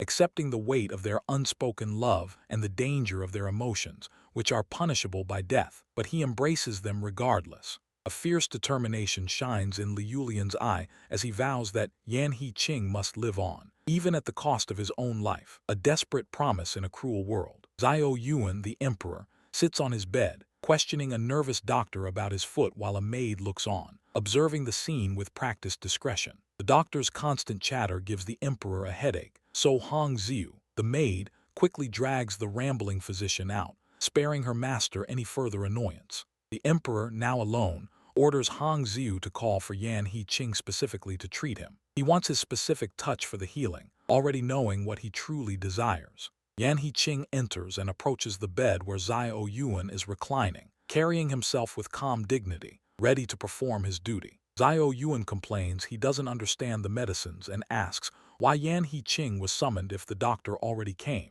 playing a game and setting the stage for his next move. He then states that compared to the doctor, Yan He-ching is better suited to treat him, smiling confidently, a clear preference and a subtle invitation. Yan He-ching unwraps the bandages on Xiao Yuan's ankle and prepares ointment, then massages the medicine into his foot, who winces and asks why it itches. A look of surprise flashes across Yan He-ching's face as he realizes his own hair is brushing against Xiao Yuan's leg, an unexpected intimacy causing his heart to race. Xiao Yuan gasps and pulls back, saying he can't take it anymore, blushing heavily as a deep flush spreads across his face, betraying his sudden, overwhelming sensation. He then stammers that his foot itches, breaking the silence with a nervous excuse, trying to diffuse the unexpected tension in the room. Yan He-ching, now composed, announces he is finished with the treatment and steps back, creating a safe distance between them. He quietly bids goodnight and exits the room, leaving the emperor alone, his thoughts drifting to the princess, wrongly assuming the emperor's behavior is for her sake. But that silence is broken as Yan He-ching is suddenly startled by a sharp voice. A figure calls out Yan He-ching's name, their voice a sudden shock in the stillness as Hongxiu steps forward into the room, her attention fixed on something unsettling. We see her from behind, her hand rising to her mouth, covering it in utter disbelief at the scene unfolding before her. She shouts, her words laced with frustration, wondering why a male lead would be so easily swayed. Hongxiu turns to Yang Liuan, telling him to investigate the situation inside, while a small child nervously clings to his leg, sensing the tension. Our guy then grabs her arm, urgently pleading that it's all just a misunderstanding, his expression panicked. He salutes, accepting the duty to guard the door alone, his face stern with newfound purpose. The man peeks into the room, his eyes widening at the sight of the two men in bed. It's exactly what he feared. He roars, condemning their daring actions, while a nearby servant casually suggests grinding their bones to dust. Hongxiu steps in, calming the agitated man with a firm hand, while the servant watches on. Xiao Fengyue stands proudly, declaring his mutual love for the prince, completely unfazed by the commotion he's caused. The captain coughs, covering her mouth in disbelief at the audacious claim, clearly not buying this romantic narrative. She bellows about the authority of the female lead, her voice rising in indignation, ready to make a point. Then with a swift motion, she delivers a powerful slap across Xiao Fengyue's face. The sound cracks through the room, a clear statement. She raises a hand, stopping the servant from striking him again. One slap is enough to get the message across. The captain demands to know the intruder's name, her voice sharp and commanding as she takes charge. Xiao Fengyue stutters out his name, his confidence finally shaken by the captain's firm hand. She orders him to get dressed and leave, her tone leaving no room for argument. He walks away from the bed, leaving the prince still there, who watches him go, his expression unreadable. Yan Hiqing sits up shirtless,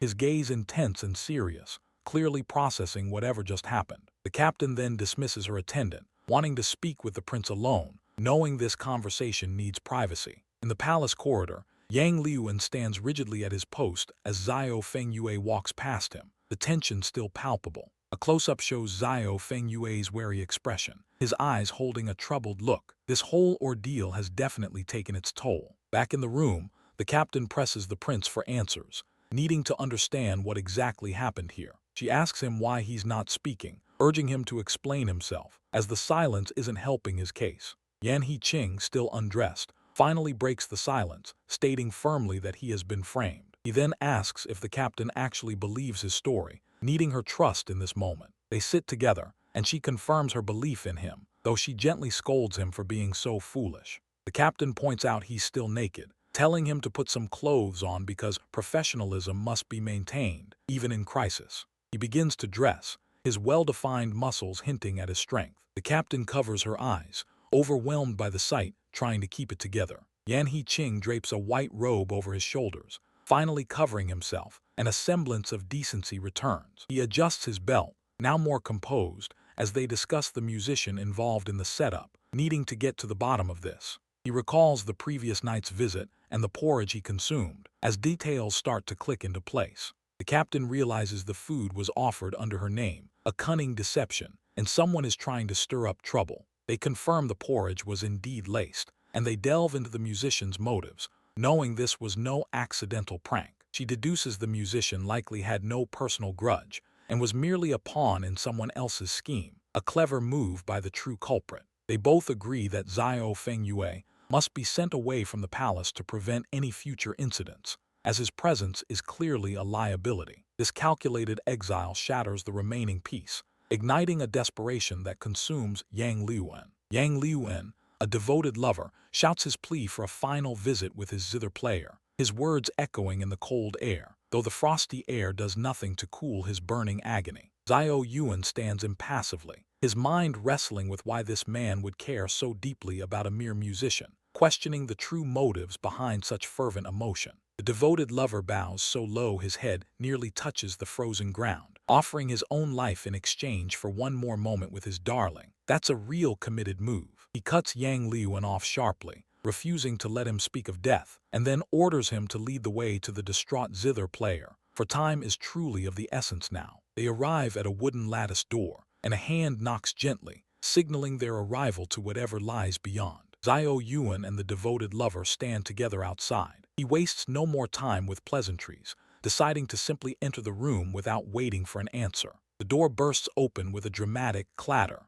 revealing the shocking scene within as he rushes in, no longer caring for decorum. A close-up shows Xiao Fengyue, the zither player, lying lifelessly on the floor, eyes wide and empty, and his lover shouts in pure panic, his world crumbling before him. In a frantic instructional diagram style, the former president performs chest compressions on the musician, desperate to bring him back. He then switches to mouth-to-mouth resuscitation, breathing life back into the still form, a true act of desperate heroism. Xiao Fengyue suddenly coughs violently, a gasp for air, signaling his return to consciousness from the brink. The zither player sits up dizzy, and Yang Liuan holds his hands, asking why he tried that. His lover watches as Xiao Fengyue coughs, still weak, the musician struggling to breathe. Back in the bedroom, our hero sets the interrogation rules. The zither player can only nod or shake his head to answer the questions, his voice still too weak to speak. He asks if someone discovered their forbidden relationship,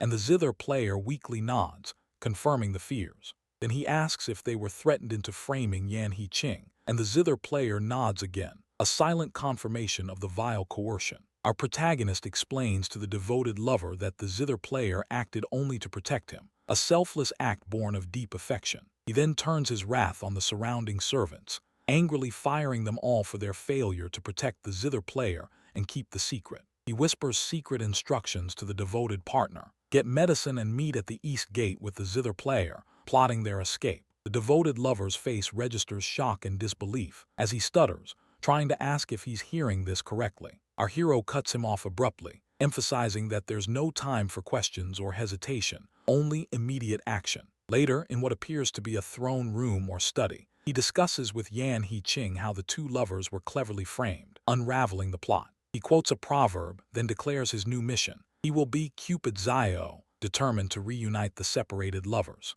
Suddenly, a loud crash echoes through the room, startling them both and interrupting their plans. Yan He-ching quickly apologizes to him for the unexpected mess and noise, showing proper deference for the emperor. As dusk settles over the palace, a wide shot captures the building bathed in the fading light, an eerie calm after the day's drama. A medium shot reveals Yan He-ching standing guard over our protagonist, who sleeps peacefully, unaware of the silent protection, as he watches over him through the night. Morning sunlight breaks over the horizon, as Xiao Yu'an finally begins his departure from the palace. Xiao Yu'an, the young emperor, sits calmly inside his carriage as its wheels crunch on fresh snow, attempting a covert exit from the palace grounds. But guards step forward to stop the moving carriage. He lifts the carriage curtain, peering out at the guards, and with a casual wave, tells them he's merely enjoying an evening stroll, hoping to pass unnoticed. Outside the village, he looks into the eyes of his companion, stating that any debt between them was already repaid in a previous life, a quiet release of burden under the falling flakes.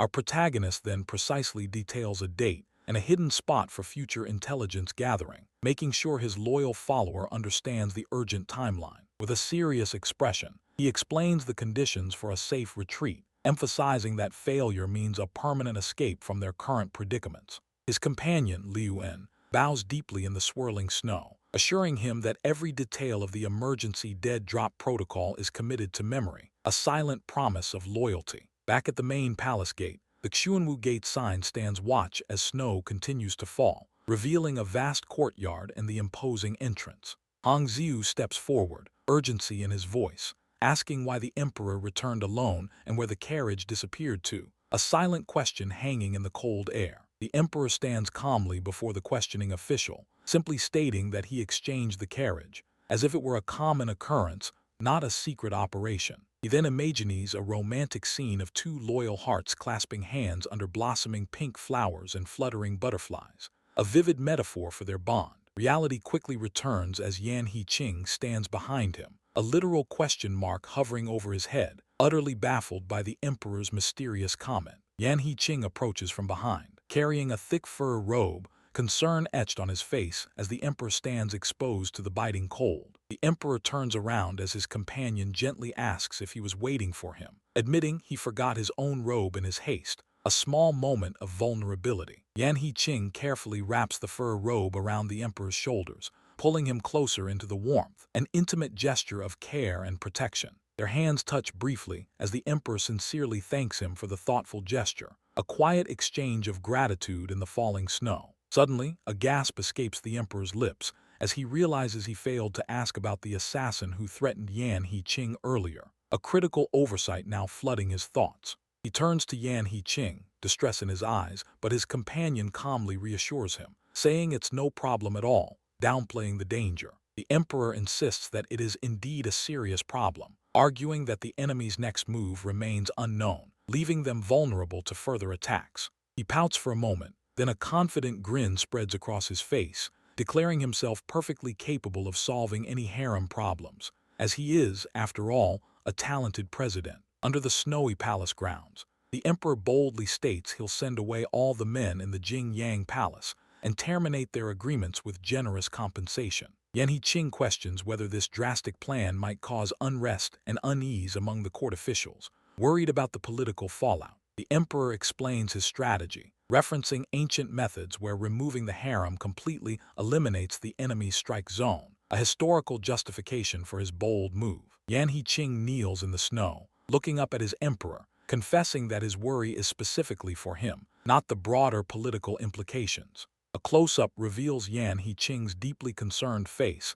as he quietly personalizes his anxiety, making it clear his protective feelings are strong. Nearby, two poorly made snowmen sit in the fresh snow, one looking rather angry, the other sporting a wide, crude smile, a curious sight indeed. The emperor comments that on the outside, Yan He-ching appears aggressive, while he himself looks quite rich, a playful observation about their perceived images. He rubs his hands together dramatically, lamenting that he is but one of 3,000 beauties vying for affection, exaggerating the harem's jealous rivalries. In an intimate shot, they talk closely about how rumors would quickly paint Yan He-ching as a cunning, seducing fox, fearing the gossip that could brand him as a bewitched ruler. The emperor firmly states he'd rather send everyone away than let Yan He-ching bear any criticism, publicly renouncing male relations with a decisive declaration. Yan He-ching stands perfectly still and silent in the deepening snow, his lack of response creating a palpable and awkward tension between them. An internal thought bubble reveals the emperor wondering if his companion's silence is because the snowmen are too ugly, somehow affecting his male glory, a truly bizarre interpretation. He laughs nervously, quickly apologizing for the unsightly snowman and promising to craft a life-size statue next time, a desperate attempt to break the awkwardness. Yan He-ching quietly responds that the snowmen actually look good, kindly accepting the clumsy gesture, which finally eases some of the tension. Both decide to leave the snowmen to watch the falling snow alone, agreeing to escape the biting cold and head indoors. The two snowmen are left behind in the silent, snow-covered grounds. As the pair walks away, their figures receding towards the palace buildings. The next day, in the opulent imperial throne hall, the emperor has formally enacted his decree, and an official begins to read the edict aloud, changing the fate of many. As the final words echo, Yan He-ching turns his attention toward the women awaiting his judgment. Yan He-ching, the young emperor, stands before his gathered concubines, declaring each will receive gold as their reward, his gaze steady and final. A heavy silence settles over the seated women, Hongxiu among them, as the weight of his command sinks in.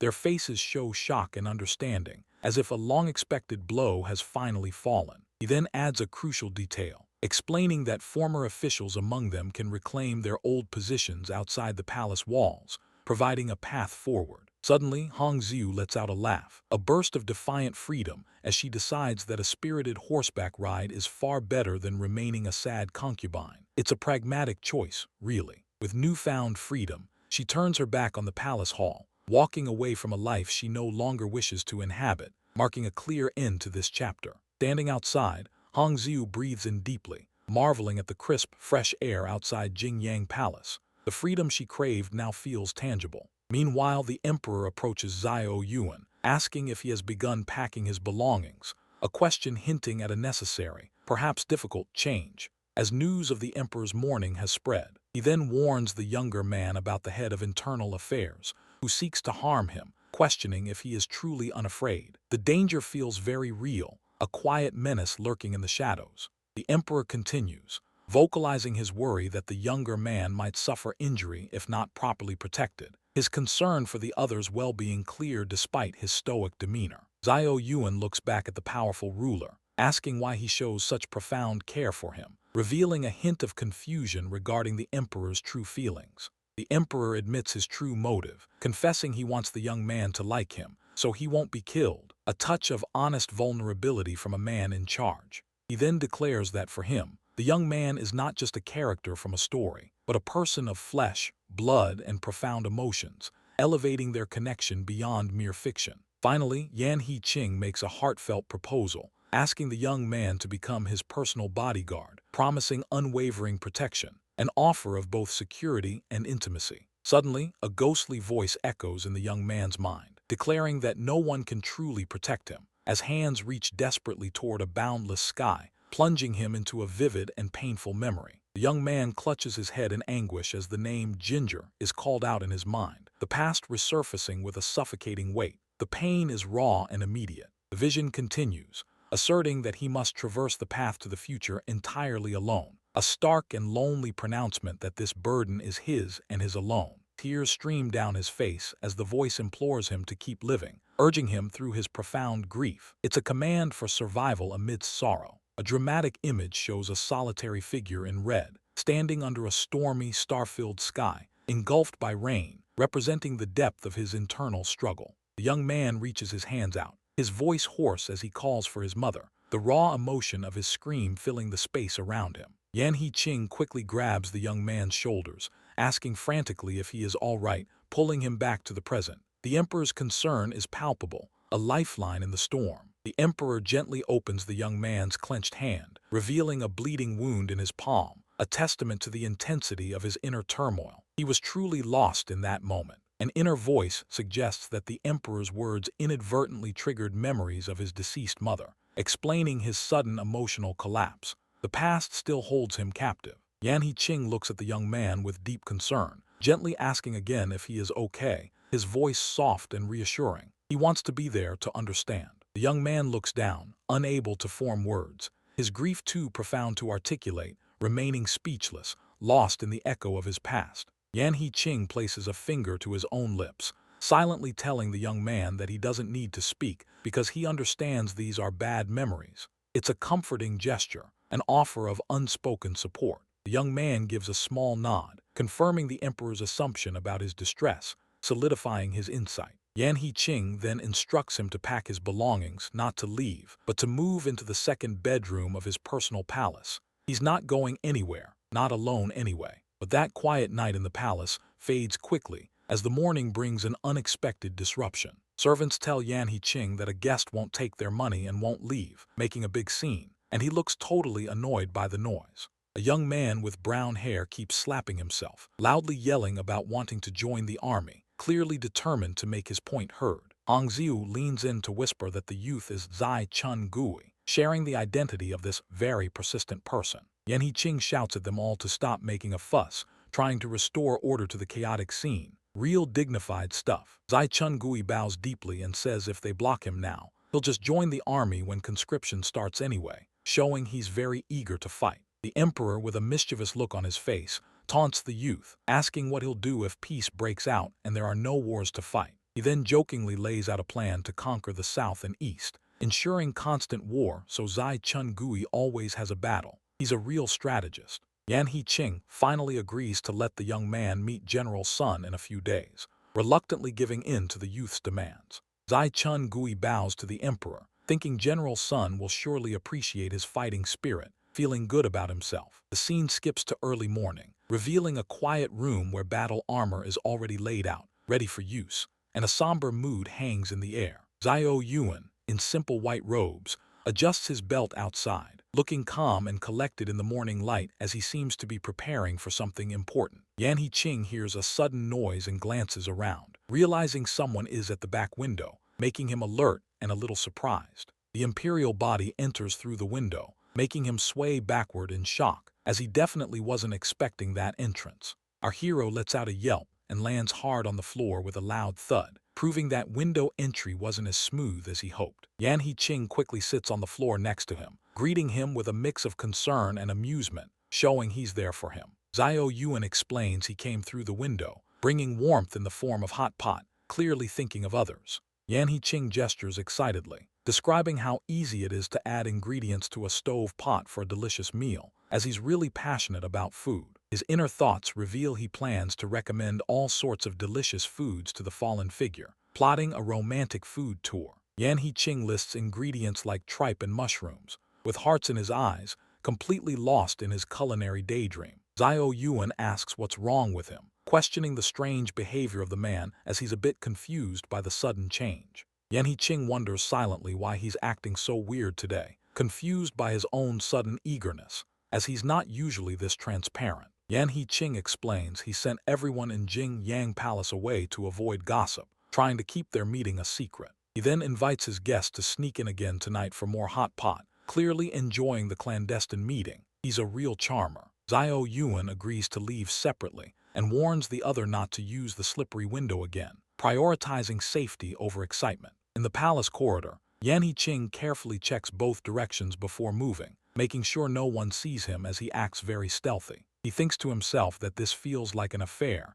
even though he's alone. It's a silly but relatable thought. He admires his own beauty, confident in the effect it has on the ladies of the palace. What a confident individual. He fusses over a loose sleeve, believing a male lead can't have any flaws, as appearance is everything to him. He bows and pays respects, commenting on waking up early, maintaining a proper facade for all to see, always the statesman. He jokes about granting 365 blessings for each sunrise of the year. He's a real joker, always ready with a witty remark. Yan Hiqing flashes a confident, close-up smile, ending his morning with a flourish, ready for whatever the day brings. That calm morning resolve quickly gives way to the heavy burden of military command. Yan Hiqing sits calmly, speaking with his attendant Yang Liu and about organizing people for the army, focusing on the future of his forces, as he expects things to be settled and steady with Li Wu Ding always being a loyal man. Suddenly, a messenger bursts in, frantic and bowing repeatedly, delivering the shocking news that General Li Wu Ding's soldiers are currently clashing with the Emperor's own personnel. It seems a brawl has broken out that no one expected. We flash back to the snowy courtyard, where Zai Chun Gui is seen wrapping his arms tightly around General Li Wu Ding,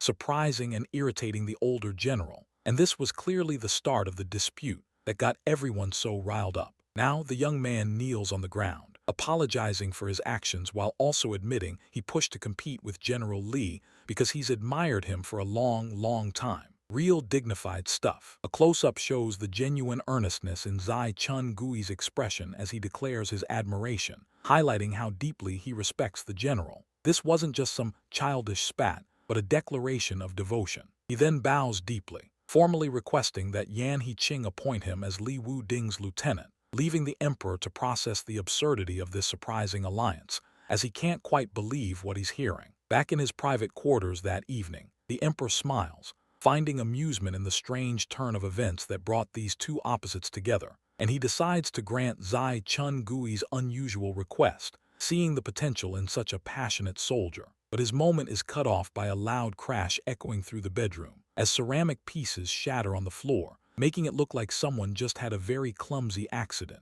The maid, Hong Xiu, stands nervously, touching her face as the emperor asks what's been troubling her lately, sensing her distress, and he worries she might be getting sick, as she hasn't been herself. Hong Xiu kneels, collecting the broken ceramic pieces, apologizing profusely and trying to brush off his concerns, but he insists she go to the physician's hall immediately, not taking no for an answer. Trembling, the maid explains her sister is gravely ill, and she desperately wants to leave the Forbidden Palace to care for her, revealing her deep worry, hoping he'll understand. The emperor gently touches her forehead, reassuring her he'll provide a handwritten order and an imperial physician to escort her. And Hong Xiu covers her face, crying in relief, as his generosity brings her immense comfort. Later, in the deep quiet of the night, a full moon shines outside the emperor's bedchamber, and he lies alone in his vast bed, feeling the weight of solitude, unable to find sleep. Rising, he stands at an open doorway in his robe, having decided to seek comfort elsewhere to escape his sleepless night,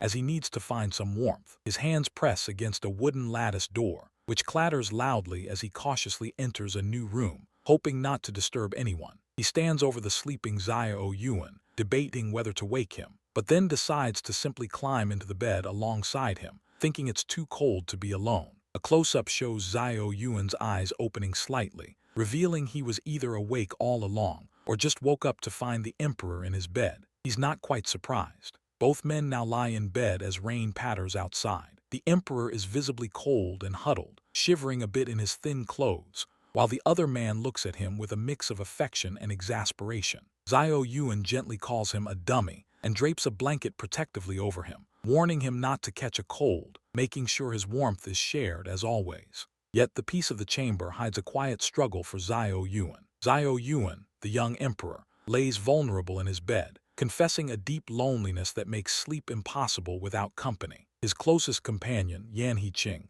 then quietly asks about his past, probing how he used to find comfort in sleep. They lie side by side, bathed in the dim light, a shared silence before the emperor speaks again. Yan asks how this need for company even started, and our emperor challenges him, wondering how much he really knows about him. Lying close, the young emperor begins to tell his story, revealing how he grew up as an only child with a difficult life shared with his mother. A memory flashes, a young version of himself waking from nightmares, his mother calming him by teaching him to listen to her breathing. Then a moment of stark realization, as the younger boy finds he can no longer hear her breaths, his mother's life taken by an overdose. Back in the present, the emperor reflects on the grim irony of his tyrannical father taking him back the very next day. Yan wraps an arm around him from behind, gently patting his head in a silent gesture of comfort. Their faces rest close, a tender moment of trust passing between them, a quiet smile gracing the emperor's lips. Yan then places a hand softly on the emperor's head, a soothing touch meant to settle him into a peaceful slumber. The scene ends with a tranquil view of the palace roof as snow begins to fall, covering the world in a quiet, white blanket. Our emperor suddenly sits up, and Yan leans in, shushing him gently. He gestures towards the window, inviting the emperor to listen to the soft chirping of birds perched on a branch outside. The servant bows low, delivering news about Princess Yang Ning, which makes the emperor's face turn pale. He stammers, unsure how to react. Suddenly, a servant announces the return of Princess Yang Ning, sending a shock through the emperor as his sister enters the hall in elaborate green robes. All eyes turn toward the center of the hall as the scene shifts to the captive. Princess Yang Ning bends low, offering a bowl of soup to Yan He-ching, who stands tall, draped in blue silk, looking every bit the captive prince. Real dignified stuff. Her loyal servant, Hong Xiu, carefully balances the hot tray, trying to navigate the bustling hall, the delicate porcelain bowl shimmering with rich broth. In a sudden, heart-stopping moment, the tray tilts precariously, and the beautiful porcelain bowl slips from her grasp, shattering into countless pieces on the unforgiving ground. Immediately, the princess turns to him, a whirlwind of apologies and concern, urging him to get new clothes because of the unavoidable splash, worrying more about his comfort than her own ruined gesture. Wrapping herself quickly in a spare robe, she rushes off, her mind already buzzing with ideas for a replacement, determined to make amends for the mishap. A text box appears, praising the princess as a clever, strong character, not one to cry or act foolish, always ready to take action. They don't make them like this often. The story shifts, with a complaint that the author cruelly gave Princess Yang Ning a tragic end, killing her off despite all her good qualities, which feels like a betrayal of such a well-developed character. This new author declares that the male and female leads must be together immediately, to defy the original story's painful conclusion, ensuring there will be no tragic ending on this watch. Days later, Yan He-ching arrives, sternly informing the princess that she desperately needs a dedicated bodyguard for her protection,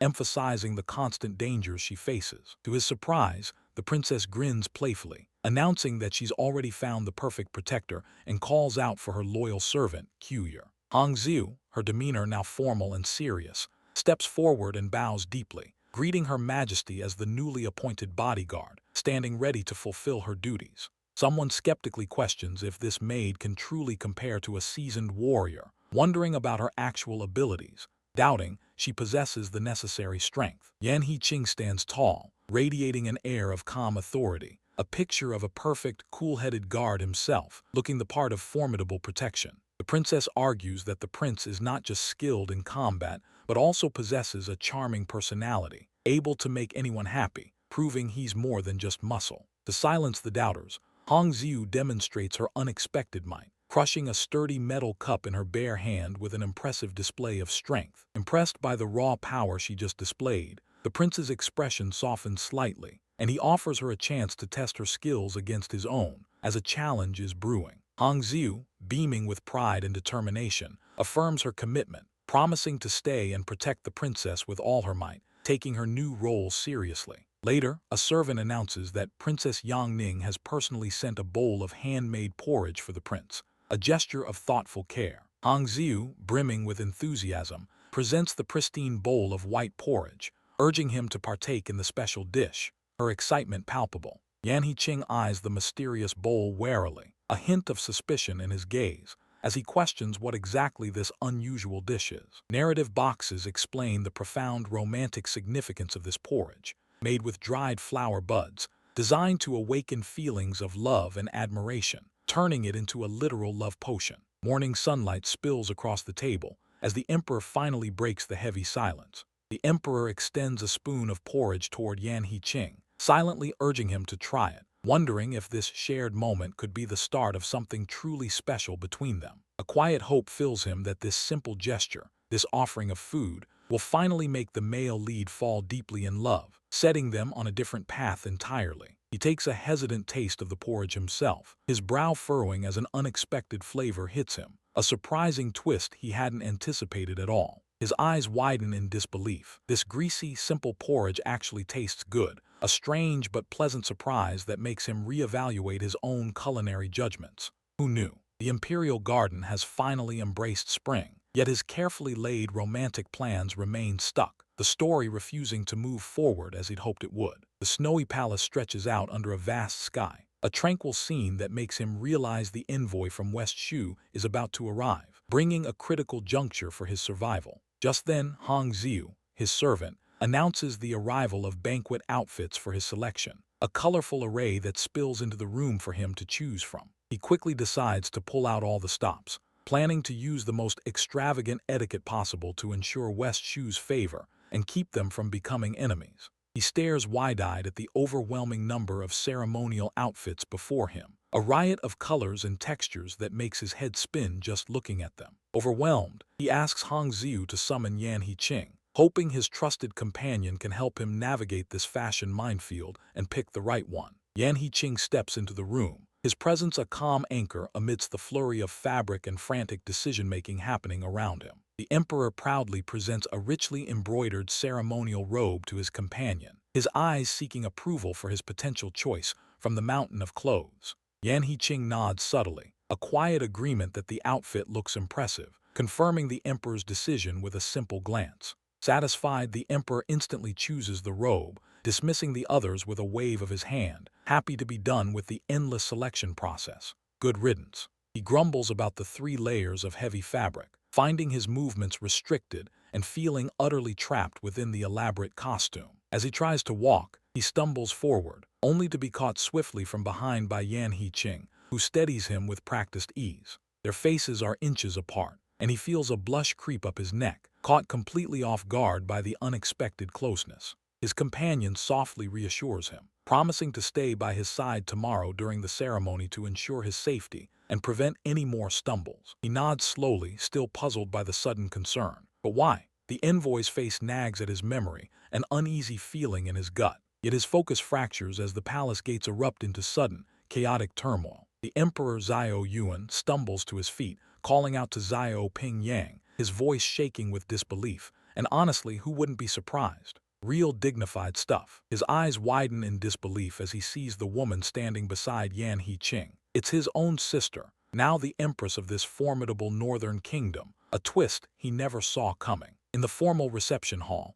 the Prince of West Shu grumbles internally about how unfair it is, since while others struggle for power, the northern emperor simply married into his grand position, consolidating his rule with ease. As his sister, the empress, gracefully raises a cup in salute to her husband, the emperor of the northern kingdom, he observes the scene with a mix of awe and a hint of something darker. Back in the reception hall, our guy grips the hilt of his sword so hard his knuckles turn white, as the emperor shares an intense moment with his empress, making him super nervous. He decides right then and there that he absolutely must take charge of his brother's romantic life, ensuring it follows a path less riddled with future complications. Later, in a bustling hallway of the palace, the West Shu envoy spots a promising box among the tribute items, but his efforts to open it are thwarted by a sturdy, unyielding seal. Without hesitation, he draws his sword, its cold steel gleaming, and brings it down sharply to break the stubborn seal on the wooden container. The contents of the now open box are revealed. Vibrant, fresh fruits nestled on a bed of crushed ice,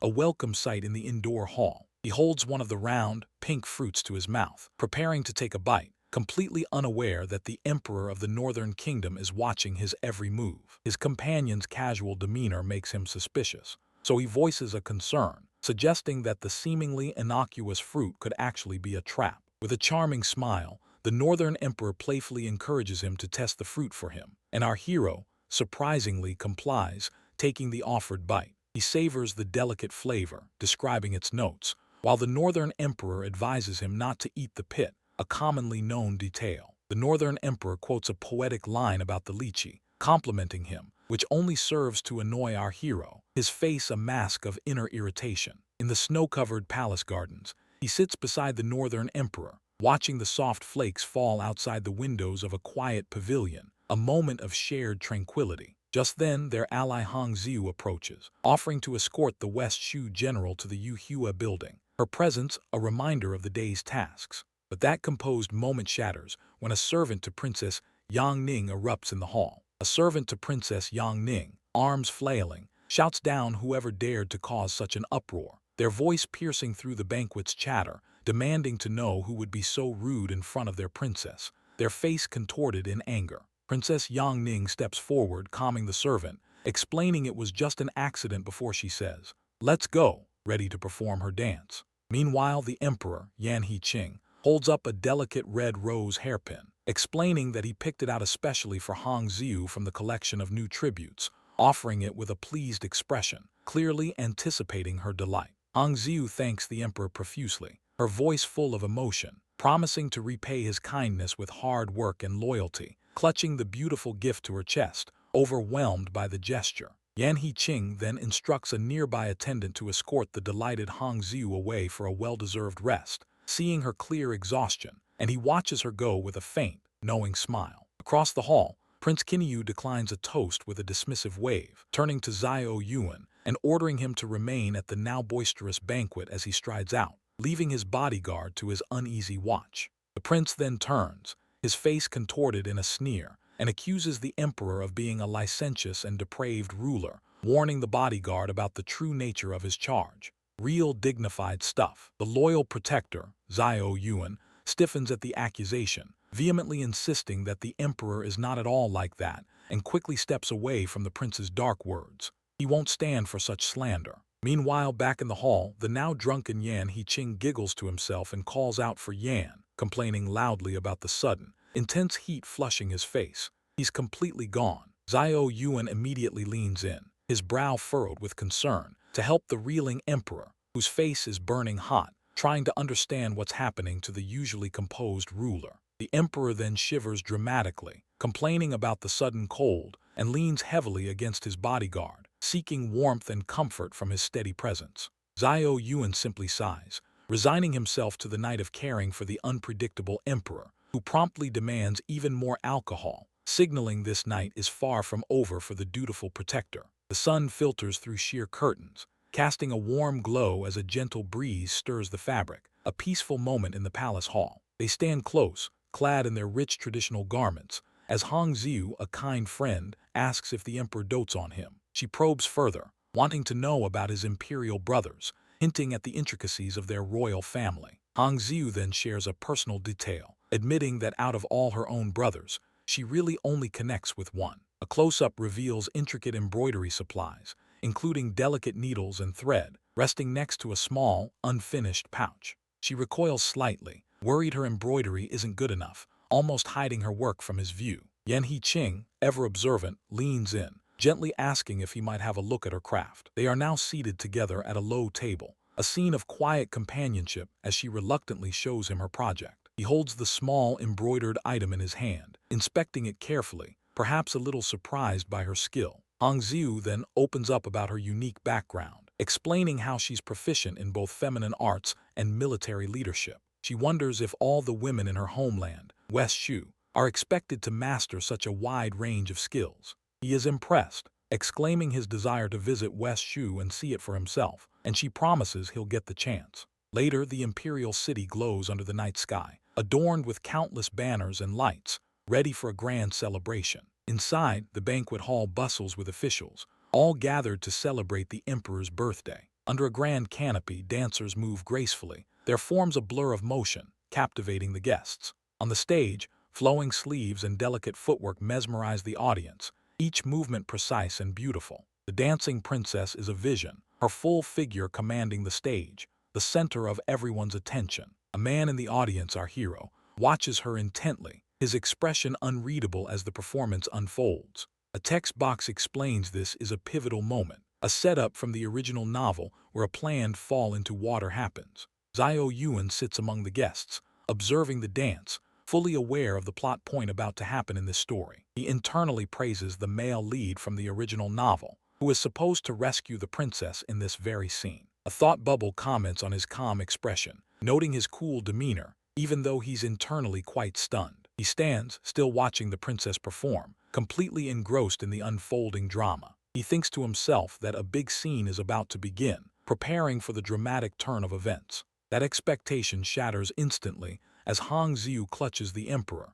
and they both tumble into the water. Hong Xiu clutches the emperor, and they both tumble into the water together, making a big splash. She breaks the surface, gasping for air, but a chilling realization hits her. The emperor isn't coming for her, and her hopes for a heroic rescue shatter as she sees who he truly chose. Suddenly, Xiao Yu'an breaks through the water's surface, coughing and sputtering, completely surprised and wondering why the emperor would risk everything for him. He gulps in desperate breaths, the shock of the near drowning still fresh, as someone's gentle hands cup his face and a voice asks, "Are you all right?" Filled with deep worry. The imperial captive stares at Yan He-ching, his mind racing that it wasn't the first wife he saved. It was him, and this unexpected turn of events completely baffles him, yet a strange warmth spreads through his chest. Clutching our guy, Yan He-ching, he anxiously asks about Hong Xiu, completely consumed with concern for her safety, but his protector just holds him closer, his expression unreadable. Hong Xiu watches from the water,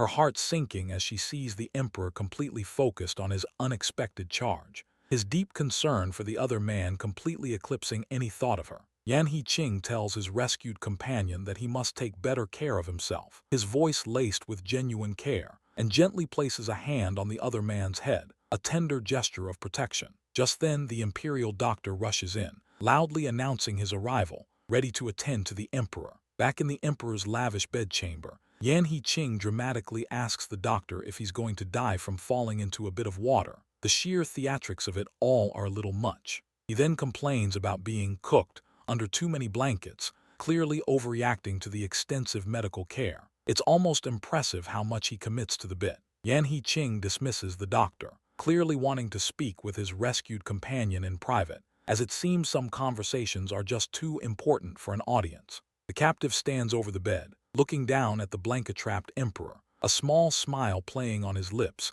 as he can't help but feel a touch of amusement at the emperor's feigned fragility. He tries to help the emperor sit up, who continues to grumble about the heat from the blankets, the pampered royal truly suffering. The captive tightly holds Yan He-ching's hand, a wave of profound relief washing over him, as he's just so grateful that the emperor is okay after the frightening incident. They lean in close, their faces mere inches apart, as one checks the other for a fever in a moment charged with tender concern and unspoken affection. Suddenly, our guy springs up, full of energy and suggesting they head to the bustling markets. A sudden outing sounds like a great idea after all that drama. Under the night sky, a wide shot reveals the city street, alive with glowing lanterns and a vibrant crowd. The market a dazzling spectacle of light and movement. The two men walk side by side through the throng, their presence a quiet contrast to the lively atmosphere around them, moving as one, perfectly in sync. He tells his emperor that he only feels truly at ease when they are together, his words a soft confession in the noisy market, a sweet moment of pure devotion. The captive excitedly picks up a jade flute, showing it to Yan He-ching with a beaming smile, clearly having found something that has captured his interest. The shopkeeper, sensing a potential sale, praises the captive's excellent taste and urges him to try playing the instrument. He's clearly got an eye for quality. He lifts the flute to his lips, preparing to play a melody, as Yan He-ching watches him with an admiring expression, wondering what beautiful music will fill the air next. The melody never comes, replaced instead by a sudden expensive impulse. Yan He-ching, with a flourish, declares he'll buy the expensive flute, no matter the cost, his eyes fixed on the instrument that has captured his interest. The shopkeeper's jaw drops as He-ching reveals an imperial jade pendant, a silent testament to his immense wealth and power, stunning everyone present. Xiao Yu'an, feeling the weight of the jade hairpin, grips it tightly, its profound value almost overwhelming as he softly thanks He-ching for the precious gift. The two walk through the bustling market together, fireworks exploding in brilliant bursts above, illuminating the sky as a performance catches their eye,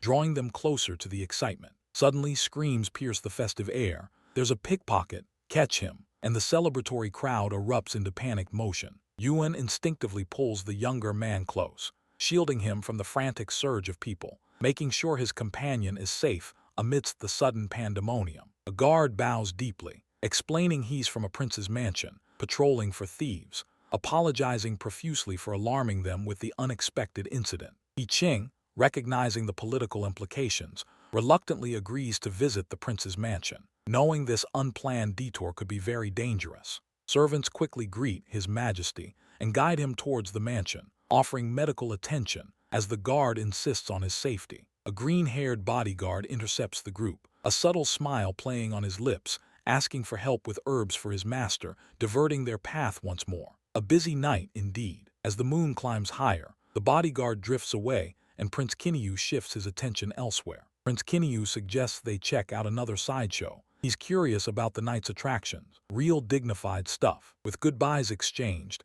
Yan He-ching is ready to depart. He offers a final thanks before they move on. He then complains about the massive crowds, making it impossible to see anything from their current vantage point. Just trying to enjoy the night, that's all. Suddenly, with a graceful lift, they both ascend into the air. Fireworks explode in the background, framing their upward movement. Now seated comfortably on a rooftop, they enjoy an unobstructed panoramic view. Bright fireworks light up the night sky above them. A blush creeps onto his face as he quickly looks away. He insists he was simply admiring the scenery, nothing more. A performer below unleashes a powerful burst of fire, painting the dark sky in vibrant orange and red. Yan He-ching observes the fiery display. He gazes at the crowd below, a wistful smile playing on his lips. He silently wishes everyone could always experience such simple happiness. He apologizes for his somber mood, but Yan He-ching gently reassures him, confirming his true identity. Suddenly, a sight below sends shockwaves through both men.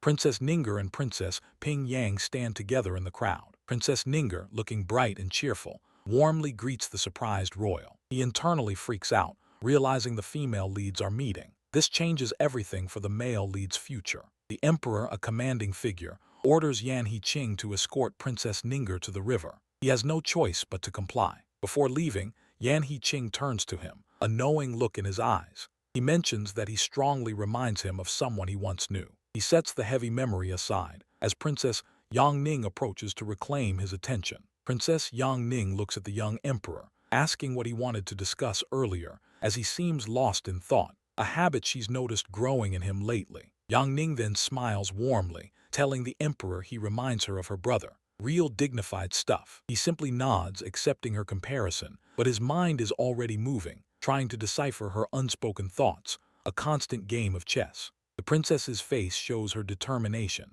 a clear, sharp glance of someone who has known too much restriction, her wish for autonomy palpable. He softly speaks her name, a recognition of her quiet longing and perhaps a hidden sympathy as he understands more than he lets on. A flashback then shows him chained in a dungeon, with text explaining the revenge plot that put him there, as the family from southern Yan sought revenge on the northern kingdom, making him the target of their wrath. The text reveals it was the princess who helped him escape, a secret act of defiance and loyalty, her presence, silent and watchful, his only hope. In a symbolic void, text describes his attack and the prior emperor's demise, with the princess shown suspended, her body twisted in a tragic tableau. The image is haunting, Yang Ning in white and red, falling amidst what looks like blood or petals, a mournful descent in his stark memory. Back at the lake, Yan He-ching confesses that he still can't tell the future. As the complexities of destiny remain a mystery he struggles to unravel. A wide shot then reveals a grand palace beside a lantern-lit lake, a beautiful but distracting scene as the world moves on, oblivious to his internal turmoil. An off-screen voice calls out for him, announcing his arrival,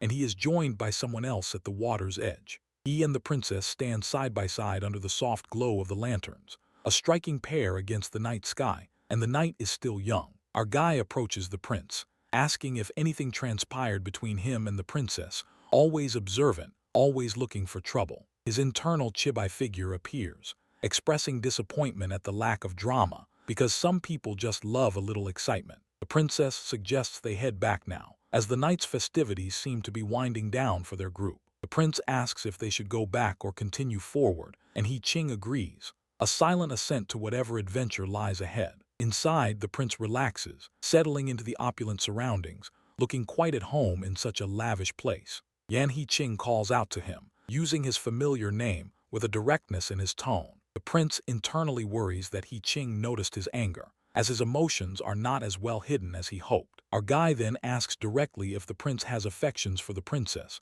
not mincing words. The prince coughs, denying any feelings for women, but Yan He-ching reminds him that he previously claimed not to like men, creating a clear contradiction. He slowly realizes the truth of He-ching's words, admitting that he might have indeed said that. What a mess. Yan He-ching internally panics, desperately searching for a way to explain himself out of this predicament, clearly not a fan of being caught in a lie. Silence descends, thick and heavy between the two men, and the air is suddenly charged with unspoken tension. Yan He-ching tries to justify his sudden attraction by praising the singer's graceful dancing, sounding like he's trying to convince himself as much as the other man. Now seated in a more relaxed setting, our protagonist laments his inability to sing and asks the prince to perform instead, trying to lighten the mood. They both agree to forego the singing and simply continue drinking, as sometimes alcohol is the best solution. Yan He-ching then proposes a toast to living each day as if it were their last, a rather philosophical, if slightly morbid, sentiment. He pours his drink, his eyes meeting Yan He-ching's in an intense, wordless exchange as the tension hasn't quite dissipated, but the alcohol helps to blur its edges. Yet beneath that fading haze, the silence shifts into a confession neither expected to speak. Yan He-ching, his eyes soft, tells Xiao Yu'an he never thought they'd get this close, finding himself wrapped up in a way he hadn't planned for anyone. His companion admits he also never expected such intimacy, this connection that grew from unlikely beginnings. Then, with a sudden lightness, he announces his urge to sing, wanting to let out something deep inside him that feels liberated by the moment. He then turns serious, asking if our hero ever really thought about their future, what they truly want beyond the current chaos. The man paints a picture of a simple life, a quiet village, a piece of land, and opening a tavern to call his own. Real domestic goals. The emperor from another world sighs, saying he just wants to be a company president again, free from the crushing pressure of imperial duties. Now clearly under the influence, Yan He-ching questions his own existence and reality, wondering where he truly belongs. His companion gently tells him he's just asleep, and that their worlds are too different to ever truly merge. A bittersweet truth hanging in the air. Muttering affectionately, the man admits his friend is his favorite male lead, wishing for him to someday rule the entire world. He sways precariously, slurring his words as he demands more to drink, his hand outstretched for another jug. Our hero's expression turns intense as he warns him that this situation is dangerous, urging caution. Quickly, he catches his friend, who was leaning dangerously far over the edge, preventing a nasty fall. Admitting defeat, the drunken man asks his friend to carry him back, giving up the fight against the alcohol. They share an intense moment of eye contact before he finally passes out completely, succumbing to the drink. As he collapses, a scroll slips from his grasp, fluttering down through the air like a discarded secret. The scroll hits the ground just